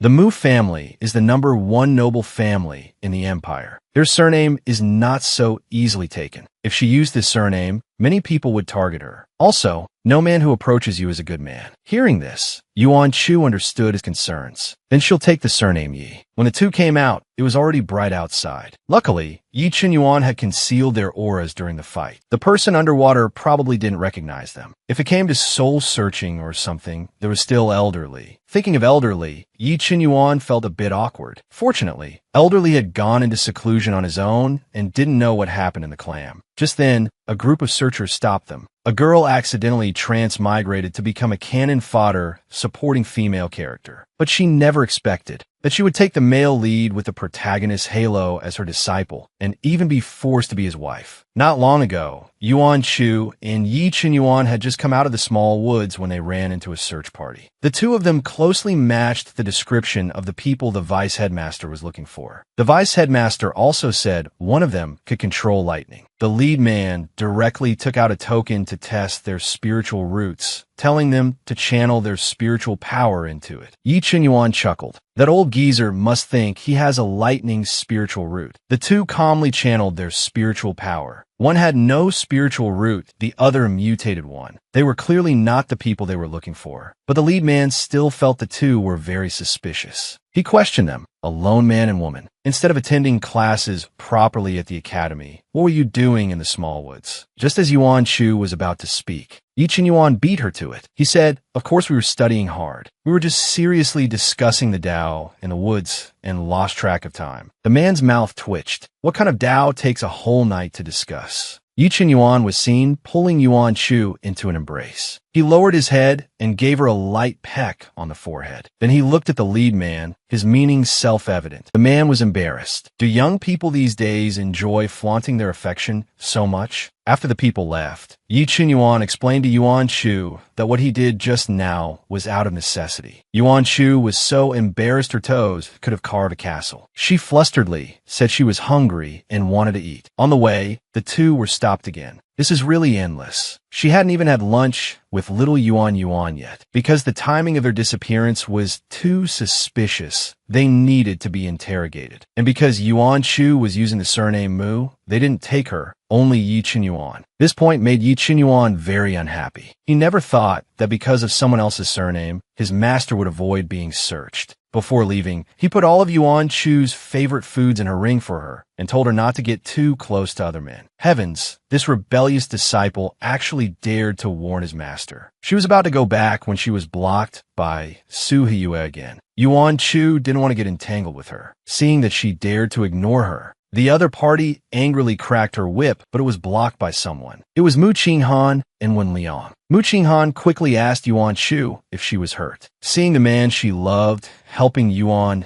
Chu time and again, she pointed at Yuan Chu and roared, "Don't you know she's just a vixen? She was just hugging and cuddling with another man." This left Yuan Chu speechless. Why does all this trouble find its way to her? Then, she thought of an idea to solve the current trouble. She said calmly, "He's not just anyone. He's my fiancé." Hearing this, Su Hiyue became even more smug. She has a fiancé, but still flirts around. She's clearly a promiscuous woman. Mu Qinghan angrily rebuked her and left with Yuan Chu. On the other side, Yi Qinyuan and a few other suspects, after undergoing heavy interrogation, were all cleared. Just as the elder was about to let them go, Vice Headmaster Gu Wenshu came in, demanding a soul search to view their memories. He was a man, but he liked to wear women's clothes. Anyone he took a disliking to would have their memories forcibly extracted. Those who were searched would become idiots. His methods were extremely vicious. Just as that claw was about to reach for Yi Qinyuan's cousin, Gu Chinka, arrived in time to stop it. It was Gu Chinka. Gu Wenshu seemed somewhat wary of her. Gu Chinka warned that if he attacked these students again, and if the headmaster were to blame him, the Gu family would absolutely not protect him. Hearing this, even though Gu Wenshu was unwilling, he could only stop. After everyone left, Gu Chinka clarified things with Yi Qinyuan. She was not his cousin. It turned out that when she was young, she activated the heavenly cold bloodline. At her young age, she couldn't withstand the cold blood. To save her life, her family found someone with a strong yang constitution as a marriage partner. And the crown prince at that time was tested to have the divine emperor's blood. Because of this, she had a marriage contract with the crown prince. But because the crown prince was slow to activate his bloodline, her parents had a fortune teller divine her fate. It was said that in the Zhaoxi kingdom, in a family with the surname Yi, was her benefactor. Sure enough, after she went to his family, she did not die young. She felt that all this good luck was because she met him. At this time, elderly in Yi Qinyuan's sea of consciousness was not calm. The divine emperor's blood is so precious. How could that impostor possibly have the divine emperor's blood? Then he remembered that woman said before she died that her son had been to the Yi residence. That is to say, that impostor stole his blood back then, which is why he was tested to have the divine emperor's bloodline. On the other side, Yuan Chu had spun a tale about a marriage contract for Mu Qinghan and Wen Liang. After hearing it, Mu Qinghan only felt a pain in his heart. Was it over before he even had a chance to confess? Feeling the awkward atmosphere, Yuan Chu wanted to take her leave to find Yi Qinyuan. Unexpectedly, Mu Qinghan said he wanted to go with her. As his good buddy, Wen Liang of course knew. His brother wanted to go see what his love rival looked like. He quickly chimed in, saying they should go together, as they might be able to help. How could Yuan Chu know their little scheme? Seeing them so enthusiastic, Yuan Chu couldn't refuse and agreed. However, they ran into Yi Qinyuan and Gu Chinka in the corridor. Wen Liang quickly pulled Yuan Chu back. He seemed to have caught the scent of an affair. The three of them hid behind a wall and peeked. Wen Liang was certain that the upcoming plot would definitely include classic lines like, "Don't marry him, I'll take you away." To hear more clearly, Mu Qinghan even took out a spiritual tool that could conceal their auras. Yi Qinyuan was advising Gu Chinka not to marry the crown prince. After all, his blood was a contributing factor to this marriage contract, and he could tell Gu Chinka was not willing. He wasn't the only man with a strong yang constitution. Little did he know, his words gave Gu Qinka hope. She could feel that Yi Qinyuan also had a pure yang body. Then, Brother Qinyuan, can you accept me? Seeing this, when Liang couldn't help but let out a gasp, Yi Qinyuan heard the sound and quickly turned, shouting, "Who's there?" Yuan Chu was startled. Oh no, are they going to be discovered? Her fiancé was with another woman. And not only was the fiancé not angry, she was even watching the show with her friends. Unexpectedly, they were discovered. Yuan Chu was so embarrassed, she wanted to crawl into a hole. Liars really do get their comeuppance. This was her first time eavesdropping, and she got caught. Thinking about it carefully, little Yuan is at the age for romance. By doing this, wasn't she ruining her disciples' romantic prospects? Heavens, what kind of mess has she made? Oh no, what to do? Yi Qinyuan was a little surprised. Why was his master here? When Liang was immediately displeased. What's with this scumbag? He can be here with this young lady, so why can't she be here? And Gu Qinka, as a lady from a prestigious family, is actually seducing a man with a marriage contract. Isn't she afraid of the crown prince's anger? Yi Qinyuan was stunned. He has a marriage contract with whom? Yuan Chu finally couldn't hold it in and shouted, "Stop talking. I was lying to you just now. I like Yi Qinyuan, so I lied about being his fiancé. I'm sorry, I shouldn't have said that. Actually, you two are a good match." After saying that, she ran off in a flash. Yuan Chu thought she had made herself very clear. Now, little Yuan and his cousin shouldn't have any misunderstandings. But why did she feel so annoyed? It was as if the pig she had raised was finally able to root for cabbages. Her shoulder was suddenly touched. She looked up and met Yi Qinyuan's blazing, angry eyes. This look from her disciple isn't right. Could it be he thinks her explanation wasn't clear enough? Her performance just now was clearly very helpful. Yi Qinyuan said nothing and pulled her hand. The two instantly disappeared from the spot. In the room, Yi Qinyuan's eyes were bloodshot. Seeing this, Elderly was worried. This was a sign of demonic possession. He wanted to stop him, but was forcibly locked in the heavenly pearl by Yi Qinyuan. He directly pinned Yuan Chu against the wall. What did you mean by what you said earlier? Who was a good match with whom? Who are you trying to push me to? Yuan Chu also noticed something was wrong with him. Just as she was about to say something, Yi Qinyuan directly covered her mouth with his. He felt another him inside his heart, screaming wildly. Don't suppress your inner desires. Don't you just want to possess her? Go on, make her your woman. Yuan Chu, back in her original form, looked worried. Suddenly, Yi Qinyuan clutched his head and roared in pain. Yuan Chu was startled. A sharp shout filled with spiritual power pierced through Yi Qinyuan's body. Where are you? Get away from my disciple. The next second, Yi Qinyuan fainted. Several hours later, Yi Qinyuan finally woke up. Yuan Chu's anxious heart was finally put at ease. But what exactly happened just now? Yi Qinyuan just calmly told her he was fine,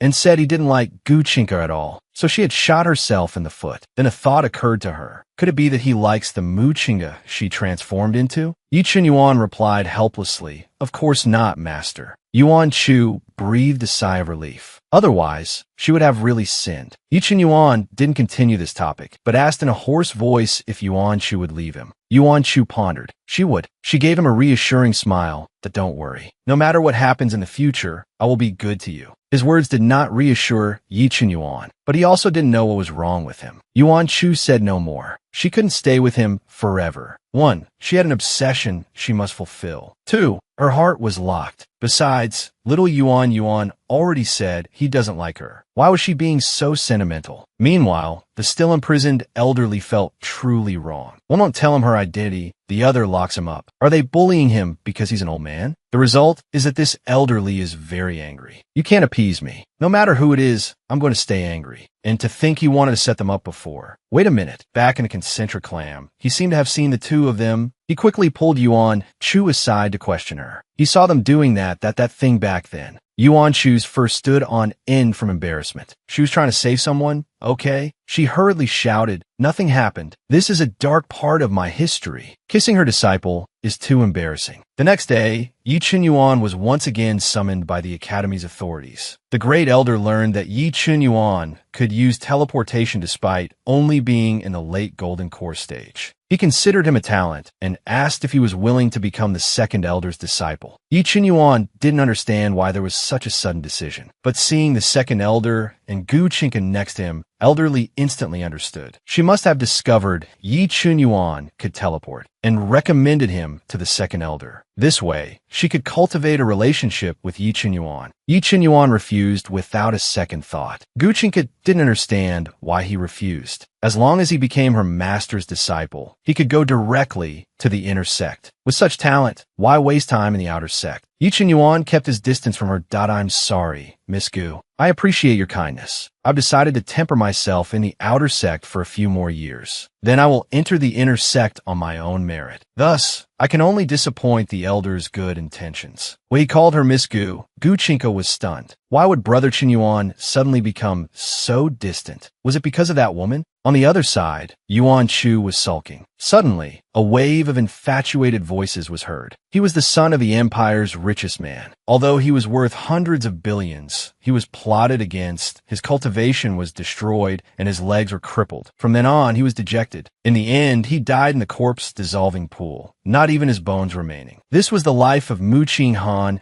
as Yuan Chu knew it from her previous life. Looking at the young man still standing alive in front of her, Yuan Chu thought that if she could save Mu Qing Han's life, she would be his savior. That way, when little Yuan needs help to overthrow the imposter, Mu Qing Han would surely help. So, with a serious face, Yuan Chu reminded Mu Qing Han that someone would try to harm him. She also gave him a jade pendant. If anything happened, he should crush the pendant, and she would come to his rescue. Although Mu Qing Han was shocked, he chose to believe her. However, this scene of their conversation was seen by someone behind a wall. Su Hiyue was trembling with anger. That damned woman, and she said she wasn't seducing Brother Qing Han. Seeing his young miss so angry, Uncle Gue gave her an idea. Isn't the annual Secret Realm training about to begin? Hearing this, Su Hiyue also had a thought. But the academy has always forbidden students from killing each other. Once discovered, they would be directly expelled. But Uncle Gue said that one needs a Secret Realm token to enter the Secret Realm. As long as Su Hiyue swaps that Yuan Chu's low-level token for a high-level one, she, who is only at the Qi refining stage, won't be able to survive. And the second elder is in charge of distributing the tokens. Young Miss can ask your friend, Miss Gu, for help. Su Hiyue told Gu Chinka her plan. Gu Chinka learned that the target was Yi Chunyuan's love interest. She was originally hesitant, but if that woman died, would Brother Chunyuan be able to?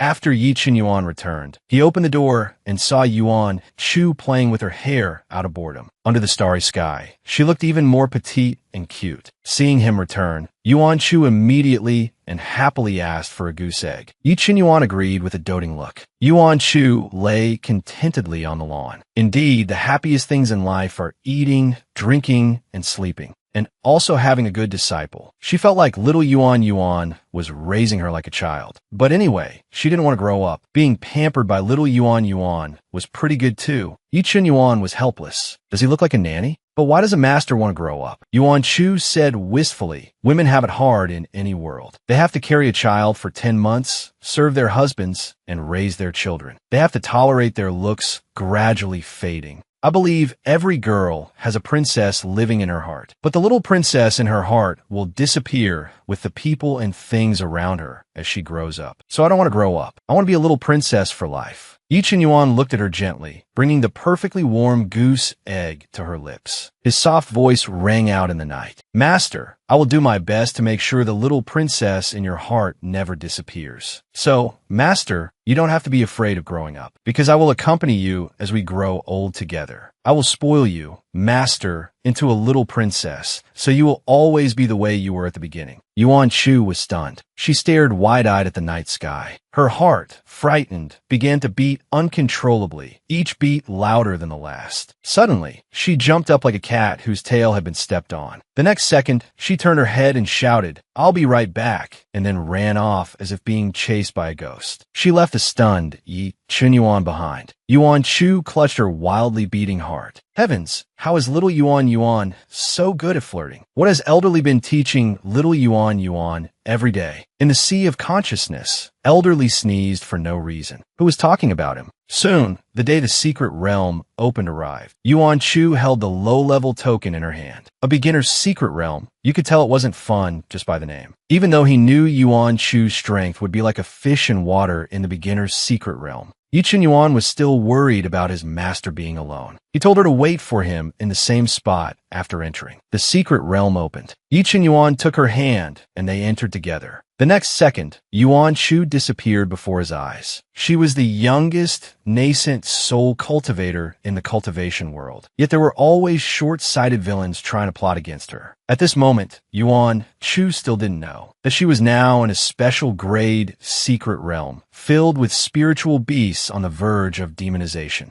And after Yi Qinyuan entered the beginner's secret realm, he found that he couldn't sense his master at all. Only then did he realize that he and his master were not in the same secret realm at all. Yuan Shu obediently waited for little Yuan at the spot. She waited until her stomach was growling, but no one came for her. Even with so much raw meat, she didn't know how to roast it. She missed little Yuan so much. The sound of fighting suddenly came from a distance. Hearing the sound, Yuan Shu became excited. How could she miss out on some action? But thinking of her disciples' instructions, she wanted to ignore it. But the cries for help in her ears made her curiosity get the better of her. At this moment, a demonized three-headed wolf was attacking three cute little ones. Just when they thought they were doomed, a spiritual shield blocked the attack. Yuan Shu scoffed. A beast this weak dares to come out and eat people? She effortlessly drove the demon wolf away. Yuan Shu saw that their school uniforms were different from hers, and their cultivation levels were all at the golden core stage. They were clearly not outer sect disciples. Thus, the reason she couldn't find little Yuan was clear. She had been set up. She wasn't in the same secret realm as little Yuan. The girl's name was Hong Qiao. The other two were twins, the older brother Yuan Shui and the younger brother Yuan Hua. Suddenly, Hong Qiao remembered Mu Qinghan, who was traveling with them. It turned out there were two of those demon wolves, but Mu Qinghan had lured one away by himself. Hearing this, Yuan Shu's heart skipped a beat. Without a second thought, she turned to look for Mu Qinghan. She couldn't help but wonder if this was where Mu Qinghan's legs were crippled in her past life. At this moment, Mu Qinghan had already killed the demon wolf, but he was also injured. Just as he was about to heal himself, a sharp sword light shot towards him, which he dodged. A black-robed person with killing intent appeared. Mu Qinghan's heart tensed. Could this be the person Chinggis said would harm him? Sensing the black-robed person's cultivation was at the peak late-stage nascent soul, he knew he was no match for him as an early-stage golden core cultivator. But he couldn't die here. He hadn't fulfilled his dream yet. He hadn't confessed to the girl who moved his heart. Mu Qinghan forcibly increased his cultivation at the cost of burning his life force and attacked the black-robed person. But he only managed to heavily injure the black-robed person. The black-robed person used the witherbone wood. Once parasitized by the witherbone wood, unless the parasitized part is sawed off, it is impossible to get rid of it. The black-robed person manipulated the withered bone wood to quickly attack him. Just as the branch was about to touch Mu Qinghan, it was caught by a hand. Mu Qinghan looked in shock at the person standing in front of him. The withered bone wood took the opportunity to drill into Yuan Shu's hand, causing her to grit her teeth in pain. How dare it prick her? She furiously charged at the culprit, the black-robed person. Mu Qinghan's eyes widened in disbelief. The little junior sister who he thought needed his protection was actually a nascent soul stage cultivator. The black-robed person didn't expect his opponent to be at the nascent soul stage. Now that he was injured, he had to end this quickly. His body suddenly grew to the size of a building. Yuan Shu's small face scrunched up. Don't think you're the only one who can get bigger. Then she was seen growing even bigger than the black-robed person. Yuan Shu grinned wickedly. She lifted her foot and stomped the black-robed person under it. Then she stomped frantically. The ground shook as if there was an earthquake. The black-robed person was stomped until he spat blood. In the end, he had to use a forbidden technique to escape. Sensing that the black-robed person under her foot had escaped, Yuan Shu no longer had the strength to chase him. Her body gradually shrank. He was covered in injuries and looked terrible. The way Mu Qinghan looked at him seemed to hold 1,000 words. The person he had just seen completely overturned his perception of him. He subconsciously looked at his hand. White meridians had been implanted into his originally fair hand, and they were still wriggling constantly. The sight was enough to make one's blood run cold. Yet, Yuan Shu smiled and comforted him not to be afraid. He had it under control, and it wouldn't come out to harm anyone. Mu Qinghan's heart was filled with guilt and heartache. He worried if his hand would be crippled because of him. Yuan Shu gave him a reassuring smile. Don't overthink it. Hurry up and heal.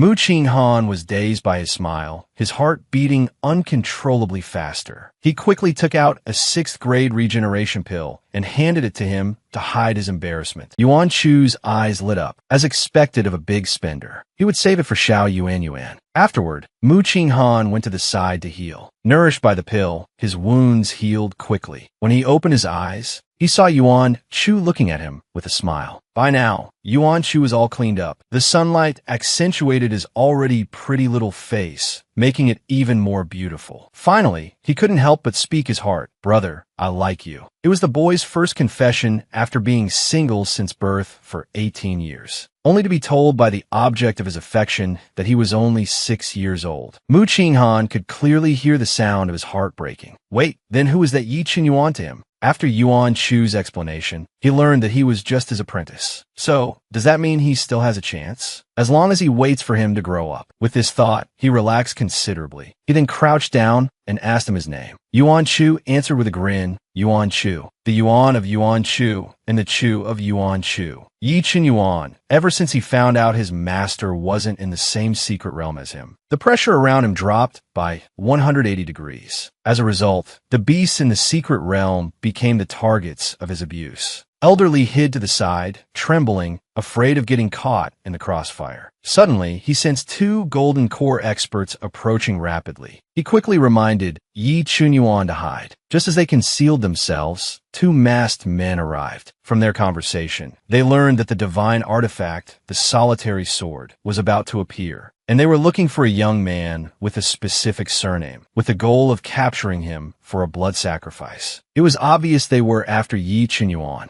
Elderly blamed Yi Qinyuan for using his real name in the empire. However, since he was already here, Yi Qinyuan had no intention of hiding. The divine artifact, the solitary sword, was the strongest offensive artifact in Legends. It was said that only those with the divine emperor's bloodline had a chance of being acknowledged by it. But it was obvious those 2 were the imperial eldest grandson's men. Yi Qinyuan decided to strike first. Before long, the 2 masked men were lying in pools of blood. Through interrogation, Yi Qinyuan learned that the one who sent them to capture him was indeed the imperial eldest grandson for the purpose of a blood exchange with Yi Qinyuan. Did he really think he was a pushover? After he gets out, he'll go and meet that imposter. It's just that he has to wait another 10 days to see his master. He wondered if she would be bullied while he wasn't around. Elderly asserted that she would definitely be fine. And yet, the last time someone said that, the scene changes. Yuan Chu suddenly let out a pained cry. This made Mu Qinghan blush. It was really his first time combing a girl's hair. It hurt so much that Yuan Chu wanted to cry. After a while, looking at the crooked braids, she really felt she'd be better off with her hair down. Mu Qinghan, embarrassed, wanted to help her redo it. This scared Yuan Chu so much she jumped 30 feet away from him. Please don't mess with her few strands of hair.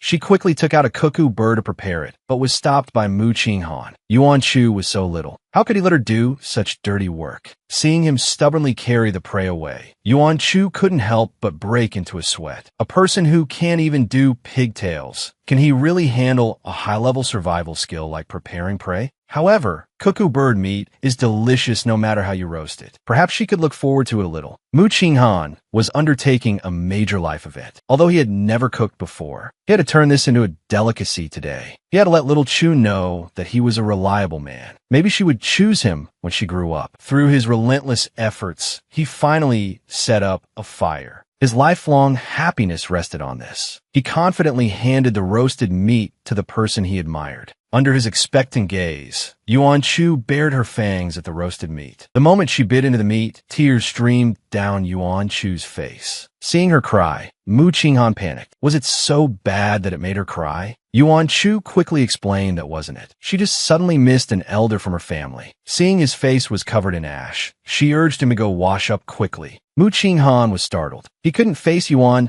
Chu looking so dirty. Without another word, he quickly turned to clean himself up. Yuan Chu looked at the cuckoo bird in her hand, which had become food but hadn't even been properly gutted. She suddenly felt her future was bleak. Oh, Xiao Yuan. You really miss you, sobi. When Mu Qinghan returned, he brought even worse news. One day outside was 50 days in the special grade secret realm, but the flow of time in the beginner grade secret realm was the same as the outside. This meant she would have to stay here for a full 500 days. She had a feeling Xiao Yuanyuan would be very angry when he found out. Watching little Yuan Chu's ever-changing expressions, Mu Qinghan only felt that he seemed to like her even more. Suddenly, Yuan Chu sensed someone approaching. She hurriedly changed back into Brother Mu Qing. Sure enough, 3 people walked out of the woods shortly after. It was Hong Xiao and the twins. When Hong Xiao saw that Yuan Chu had really rescued Mu Qinghan, she exclaimed how amazing he was. This way, their group would be even more secure. At night, a sleeping Yuan Chu was dreaming of a date with Xiao Yuanyuan. Suddenly, a piercing pain shot through her palm. A tree branch had actually grown out of the girl's hand. Every night, it tormented her to the point where life was worse than death. At this moment, the vine suddenly shot upwards, as if to drain her life force. The pain made Yuan Chu unable to help but murmur, Xiao Yuanyuan, it hurts so much. At the same time, in a different secret realm, Yi Chenyuan's heart suddenly clenched. An inexplicable unease made it impossible for him to calm down. Let these 10 days pass quickly. He missed his master so much. At this moment, Yuan Chu was on the verge of fainting from the pain. Mu Qinghan's face turned pale with heartache, but he didn't know what to do. Yuan Chu managed to tell him there was the sound of music. However, they didn't hear any sound. Mu Qinghan realized this was a divine sense attack on Yuan Chu. He quickly asked Mu Qinghan if he knew any sonic skill weapons. After getting an affirmative answer, she took out a calming music sheet she had obtained by chance, telling him to use his sonic skills to break the opponent's sonic attack. Without a second thought, Mu Qinghan memorized the music sheet. Even though he knew sonic skills consumed a lot of soul power, and even if his divine sense would be injured, he had to protect her. Mu Qinghan held Yuan Chu tightly in his arms. A pleasant singing voice rang out in the night. Hong Xiao and the others, seeing this, consciously stood guard nearby. Seeing that Yuan Chu seemed to feel a little better, Mu Qinghan sang even more earnestly. He sang one song on repeat for 2 hours. But because his soul power was depleting too quickly, he couldn't help but spit out a mouthful of blood. He couldn't stop, even if he died. Inside a cave, blood trickled from the corner of the black-robed person's mouth. He couldn't understand who would risk their life like this to help that little girl. After an unknown amount of time, Yuan Chu slowly opened her eyes, only to see Mu Qinghan's deathly pale face. Seeing her awake, Mu Qinghan finally couldn't hold on any longer and collapsed on top of her. It was he who made her suffer. It seemed he was really going to die. He was truly unwilling. He hadn't even waited for her to grow up. Tears welled up in Yuan Chu's eyes. If Mu Qinghan hadn't sung for her, she would have died long ago. But now his soul power was severely overdrawn. Even a 6th grade regeneration pill couldn't save him. She would never let anything happen to him. She took out a jade gourd from her storage space and placed Mu Qinghan inside to recuperate.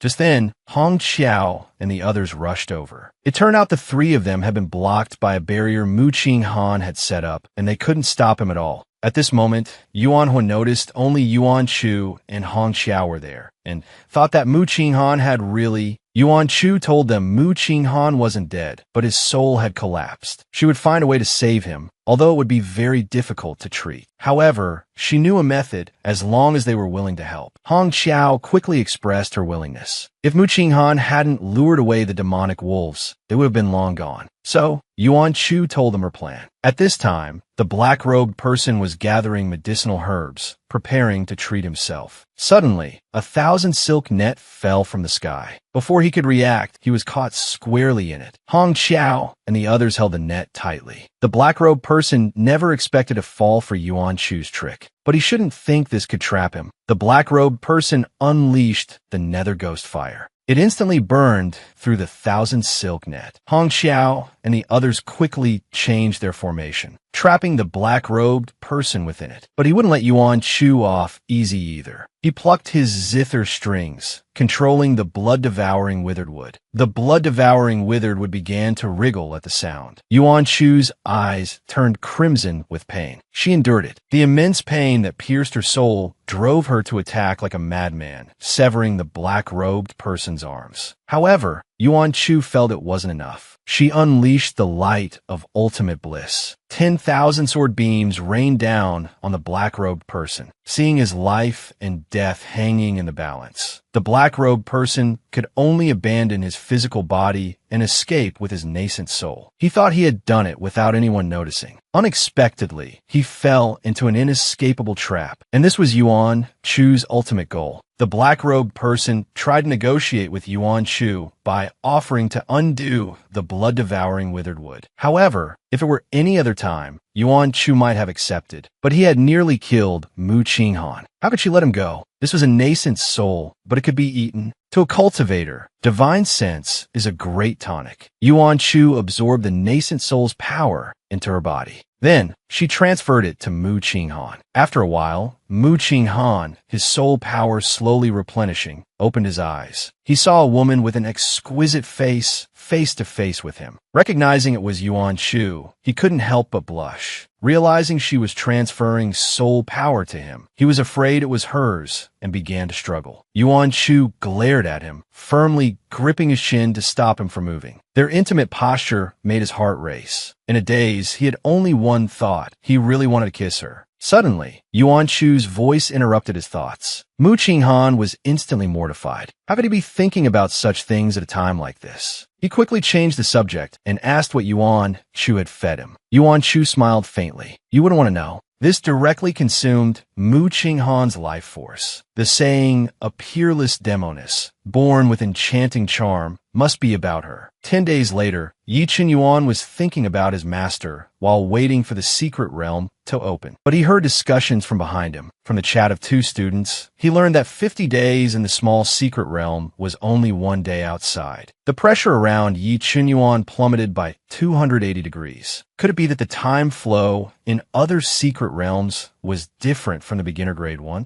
Student A, braving the pressure, told him that the time flow in the beginner, intermediate, and advanced realms was the same. Only the special grade secret realm had a rate of 50 days inside to 1 day outside. And during these 500 days in the special grade secret realm, Yuan Chu led her little companions on a rampage of burning, killing, and looting. At this moment, they had their eyes on a group. While they were distracting the guardian spirit beast, they were going to steal the treasure behind it, the ice-pure snow lotus. Everyone excitedly agreed. But before he could even move, the others had already disappeared. It's over. He had corrupted all the good students. The group easily snatched the ice-pure snow lotus. Unexpectedly, they were discovered. Everyone quickly fled. Someone recognized the Empire's guardian son. Mu Qinghan was so angry he started cursing. They were already about to be swimming in money, yet they still came to rob them. In the past, how could he ever rob others? But seeing Yuan Chu so happy, he would just pretend he didn't know. He just didn't expect the other party to have a high-level earth-shrinking talisman. Two women suddenly appeared in front of them, blocking their path. The people behind also caught up, completely surrounding them. Just then, the entire secret realm began to shake. Oh no, we're about to be teleported out. Taking advantage of their distraction, Yuan Chu swallowed the ice-pure snow lotus in one gulp. By the time the other party realized, it was too late. That woman was about to die from anger. Without thinking, she launched an attack at Yuan Chu. A beam of light enveloped everyone. The next second, everyone was ejected from the secret realm. Yuan Chu was thrown directly into the air. At this time, Yi Qinyuan also exited his secret realm. A person fell right into his arms. Yi Qinyuan was stunned. Master? Yuan Chu quickly hid behind him. She transformed into the Yuan Chu 3.0 version. She had offended too many people in the secret realm and had no choice but to change her face to hide for now. Mu Qinghan's thoughts were all on Yi Qinyuan and her intimate interaction. If only he were the one she was thinking about. After the woman came out and couldn't find Yuan Chu, she went to Mu Qinghan to demand the person. However, there were only 30 people from the Golden Eagle Pavilion, and she couldn't name Yuan Chu. This meant someone not from the Golden Eagle Pavilion had entered the special grade secret realm. They were instantly dissatisfied and went angrily to the elders to demand justice. And this was exactly the effect Yuan Chu wanted. It was to make the academy investigate and help her find the person who dared to switch her token. Yi Qinyuan had no time to watch the drama. He just wanted to find a quiet place to have a good look at the person he hadn't seen in 10 days.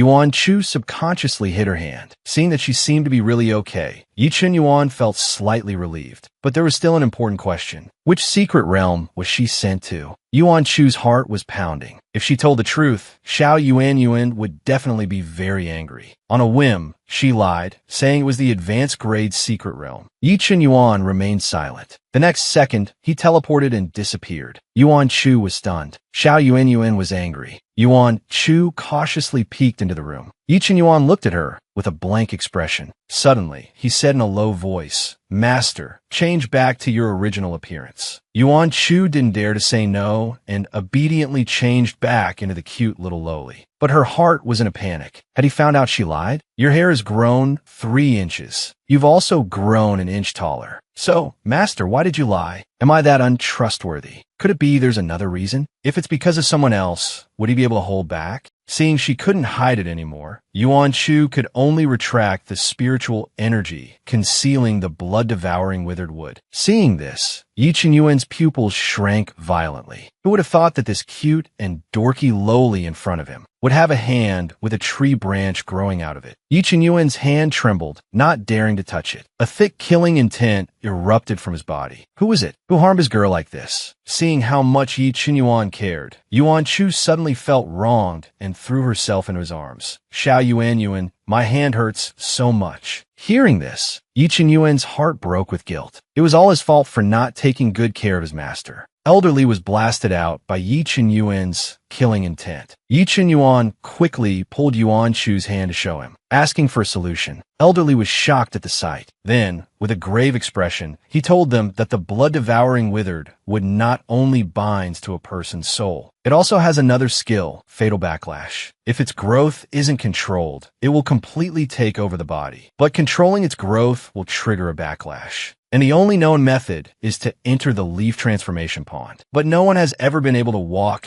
out of the leaf transformation pond. In fact, Yuan Chu had long sensed the severity of the situation. In her past life, Mu Qinghan was forced to go to the leaf transformation pond to seek a new life. So, in the end, can she only go to the leaf transformation pond too? Will she be able to come out alive then? Yi Chen Yuan held her tightly in his arms. He would definitely find a way to suppress the blood-devouring withered wood, and he would never let go of the person who made her suffer. Feeling the pain and anger in Yi Chen Yuan's heart, Yuan Chu realized she was being a bit too negative and tried to distract him. Xiao Yuan, I missed you a lot when I was in the secret realm. The food they made was really terrible. See? I've gotten thinner from hunger. As expected, the male lead is skilled in both the hall and the kitchen. His cooking skills are no joke. Yi Chen Yuan was still worried about her hand. He also wanted to know how she got entangled with the blood-devouring withered wood. Just as Yuan Chu was about to answer, she suddenly remembered that she got this injury from saving Mu Qinghan. She had originally saved Mu Qinghan to have him owe her a favor. If she told Xiao Yuan, he would definitely pick a fight with him. Yi Chen Yuan sensed something was off and was about to urge her to continue. Yuan Chu quickly said her hand hurt, making Yi Chen Yuan nervous. Then, her small hand pressed against his lips. Just kidding. Yi Chen Yuan's handsome face flushed from her teasing, but the culprit was about to make a run for it. Yi Chen Yuan knew she was avoiding the question. He really didn't know what to do with her. To find a solution for the blood-devouring withered wood, Yi Chen Yuan went to the academy's library. As an outer disciple, he could only access up to the 3rd floor, and there were no records of the blood-devouring withered wood on these 3 floors. The library had 9 floors in total. Yi Chen Yuan wanted to search higher up. He found the administrator and asked how to get permission to go to the top floor, only to be told that only inner disciples were qualified. Just then, a clear and elegant voice came from behind him. Let him go up. Yi Chen Yuan turned his head. He found it was Mu Qinghan. Although he didn't know why he was helping him, he didn't want to refuse at this time. What he didn't know was Mu Qinghan was trying to get on good terms with him. The two went up to the 4th floor. Mu Qinghan suddenly asked Yi Chen Yuan, "Are you also here for little Chu's hand?" The air around Yi Chen Yuan instantly turned cold. How did he know his master's name? Could it be that his master's hand was related to him? Then he learned that not only was his master's hand related to Mu Qinghan, he also wanted to marry his girl. Yi Chen Yuan's eyes instantly turned red. With a loud bang, Mu Qinghan was instantly smashed into a crater. The guard protecting Mu Qinghan wanted to intervene, but was stopped. Mu Qinghan thought Yi Chen Yuan was angry on Yuan Chu's behalf and was still still expressing his determination. The more Yi Chunyuan listened, the greater his killing intent grew. A voice in his heart kept urging him, kill the man who wants to steal his girl. Mu Qinghan told him seriously, I won't make things difficult for you. After all, we'll be family in the future. Hearing this, Yi Chunyuan revealed a very strange smile. The boy nearly brought a fatal disaster upon himself just by saying one sentence. Yi Chunyuan was filled with rage. Become family. Master can only be his and his alone. No one else should even think about it. Heavenly lightning gathered in his hand. With just a little bit, the person before him would disappear from his sight. Suddenly, a small hand tentatively touched his. It was repelled by the lightning. Yi Chunyuan quickly turned his head. Yuan Chu had arrived at some point. She was also shocked to see Yi Chunyuan's crimson pupils. He's gone into a frenzy again. Catching him off guard, she quickly knocked him out with a chop to the neck. Seeing Mu Qinghan beaten black and blue, she helplessly told him to go back and heal first. Then she took Yi Chunyuan and left. Watching them leave, Mu Qinghan fell into deep thought. Could it be that Yuan Chu's apprentice has other intentions towards him? After finally getting Yi Chunyuan back to the room, Yuan Chu couldn't understand why he had suddenly gone berserk again. So she summoned Elder Li, who had witnessed the whole thing. Elder Li sighed. Then he looked at her with disdain. Who else could it be but you? If it weren't for you being such a troublemaker, making little Yuan a father before he's even a husband. Yuan Chu was shocked that I took you as my apprentice, but you won't be my dad. So he knew her hand was because of Mu Qinghan, and that's why he fought him. A moment later, Yi Chunyuan woke up. Yuan Chu happily tried to talk to him, but Yi Chunyuan closed his eyes, lost in his thoughts. He had clearly decided to only have a master-apprentice relationship with her. But Mu Qinghan actually wanted to marry his master. The thought of her becoming someone else's wife, smiling at someone else, made him want to kill every man who coveted her. Seeing him close his eyes again, Yuan Chu thought Yi Chunyuan was blaming her and didn't want to talk to her. Tears streamed down her face. This is so hard for her. She poked his handsome face. Didn't she keep quiet because she was afraid he'd get angry? Yi Chunyuan opened his eyes and looked at her. Actually, he also wanted to know why. Was she afraid he would blame her for being nosy or for risking her life to save someone else, so she didn't dare tell him? If she was unwilling to tell him, then what was his position in her heart? Yuan Chu hesitated. Seeing this, Yi Chunyuan seemed to have thought of something. Could it be that you knew the blood-devouring withered wood was dangerous, but you still went to save him? Yuan Chu realized she couldn't lie anymore and admitted it. Yi Chunyuan instantly felt as if he had been plunged into an ice cellar. So she cared about Mu Qinghan that much? He turned his back to her. Master, you should leave. I want to be alone. Yuan Chu wanted to explain, but Yi Chunyuan didn't want to listen. Yuan Chu panicked, but I did this for you. Hearing this, Yi Chunyuan gave a bitter smile. His heart felt like it was being torn in two, and he couldn't hear a word. Seeing that he was really ignoring her, his resolute and cold back made Yuan Chu cry with grievance. She yelled angrily, he's the son of the richest man in the country. So rich he could buy a nation. Even the imperial prince has to give him some face. I saved him because I wanted him to owe me a favor. I hoped to borrow his power to help you deal with that imposter. So even though I knew how dangerous the blood-devouring withered wood was, I still saved him. I just wanted to help you a little. You just think I'm only good for causing trouble. If that's the case, then you can go find a master who doesn't cause trouble. After saying her piece, she ran out crying. She didn't give Yi Chunyuan any time to react. He was just half a beat too slow, and when he came out, there was no trace of Yuan Chu. He began to blame himself. He thought that during those 500 days in the secret realm, the two of them had fallen in love. But Master is so dense. How could she have feelings for Mu Qinghan? He was really so stupid. How could he misunderstand her like that? You can't go. I won't let you leave me. When she's tired, he will thoughtfully hold her. When she's hungry, he'll make her favorite food. He is also mesmerized by her every smile and frown. But she got herself injured to save another man. He thought she and that man were in love. She explained, but he wouldn't listen. After angering her into leaving, he regretted it. He was damned. She's so dense. How could she have feelings for someone else? Yuan Chu concealed her aura and curled up in a tree. Ever since coming to the Empire, she was nothing, not the strongest, and with no power base. Didn't she save Mu Qinghan to help him?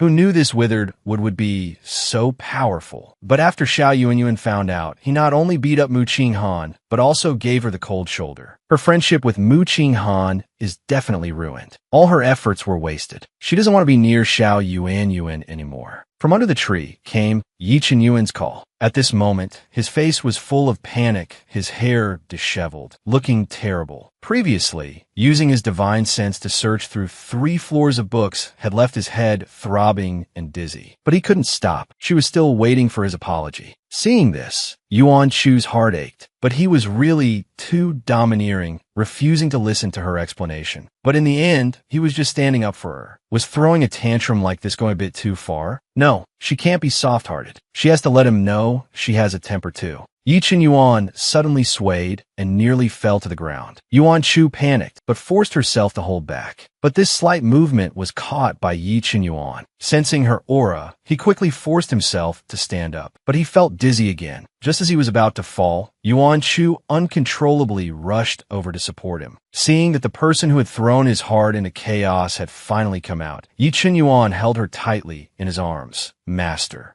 I'm sorry. I shouldn't have refused to listen to your explanation. I'm begging you, please don't leave me, okay? Yuan Chu was stunned. The proud and aloof him actually used the word beg. Before she could react, Yi Qinyuan picked her up. He never wanted to feel that feeling of not being able to find her again. He opened his mouth and bit down hard on her neck. Caught off guard, Yuan Chu yelped in pain. She shoved him away forcefully. She never thought Yi Qinyuan would bite her. He actually placed a blood seal on her. And this is a mark that beasts leave when hunting their prey. This way, even if the prey escapes far away, it can be found. Being pushed away, Yi Qinyuan's emotions became even more extreme. He grabbed her so tightly it hurt. Yuan Chu looked up and saw his pupils were turning crimson again, but his eyes were clear. His strange expression made her not dare to resist. She quickly changed the subject. She then realized that his previously weak soul had recovered, and his strength had even increased a little. Could it be her blood? So Xiao Yuan was just using her blood to heal? After all, her blood is a treasure for people with yang-dominant constitutions. It must be like that. Yi Qinyuan directly shattered her fantasy. He placed the blood seal on purpose. He wanted her to always be by his side. For this, he even started to act pitiful. At this, Yuan Chu recalled Elder Li's words. Could it be that little Yuan, at such a young age, already has the awareness of being a husband? Thinking of this, Yuan Chu could only accept it helplessly. This made Yi Qinyuan very happy. And just like that, the two made up. Waking up the next day, Yi Qinyuan was back to his old self. He had already prepared her favorite goose eggs and was combing her messy hair. She told him about the time Mu Qinghan helped her comb her hair and told Yi Qinyuan that he should go and apologize. Yi Qinyuan's hand paused. Hearing her mention another man's name was really unpleasant. Of course, he pretended not to hear her telling him to apologize. Yuan Chu was helpless. She was afraid that since Mu Qinghan's family was so powerful, they might make things difficult for Yi Qinyuan in the future. What would happen then? Yi Qinyuan was secretly pleased. As expected, his master cared about him the most. Suddenly, he made a surprising discovery. The blood-devouring withered wood wrapped around Yuan Chu's hand was gone. Yuan Chu was so scared she yelled at Yi Qinyuan, Elderly, come out quick. Is that branch planning some big move? Elder Li was indignant. You only remember him when you need him. He took a closer look and found that the blood-devouring withered wood was actually in a dormant state. He quickly asked what they did yesterday. Yi Qinyuan pondered. Yesterday, he had placed a blood seal on Yuan Chu, but the blood seal only had a tracking function. He looked at Yuan Chu and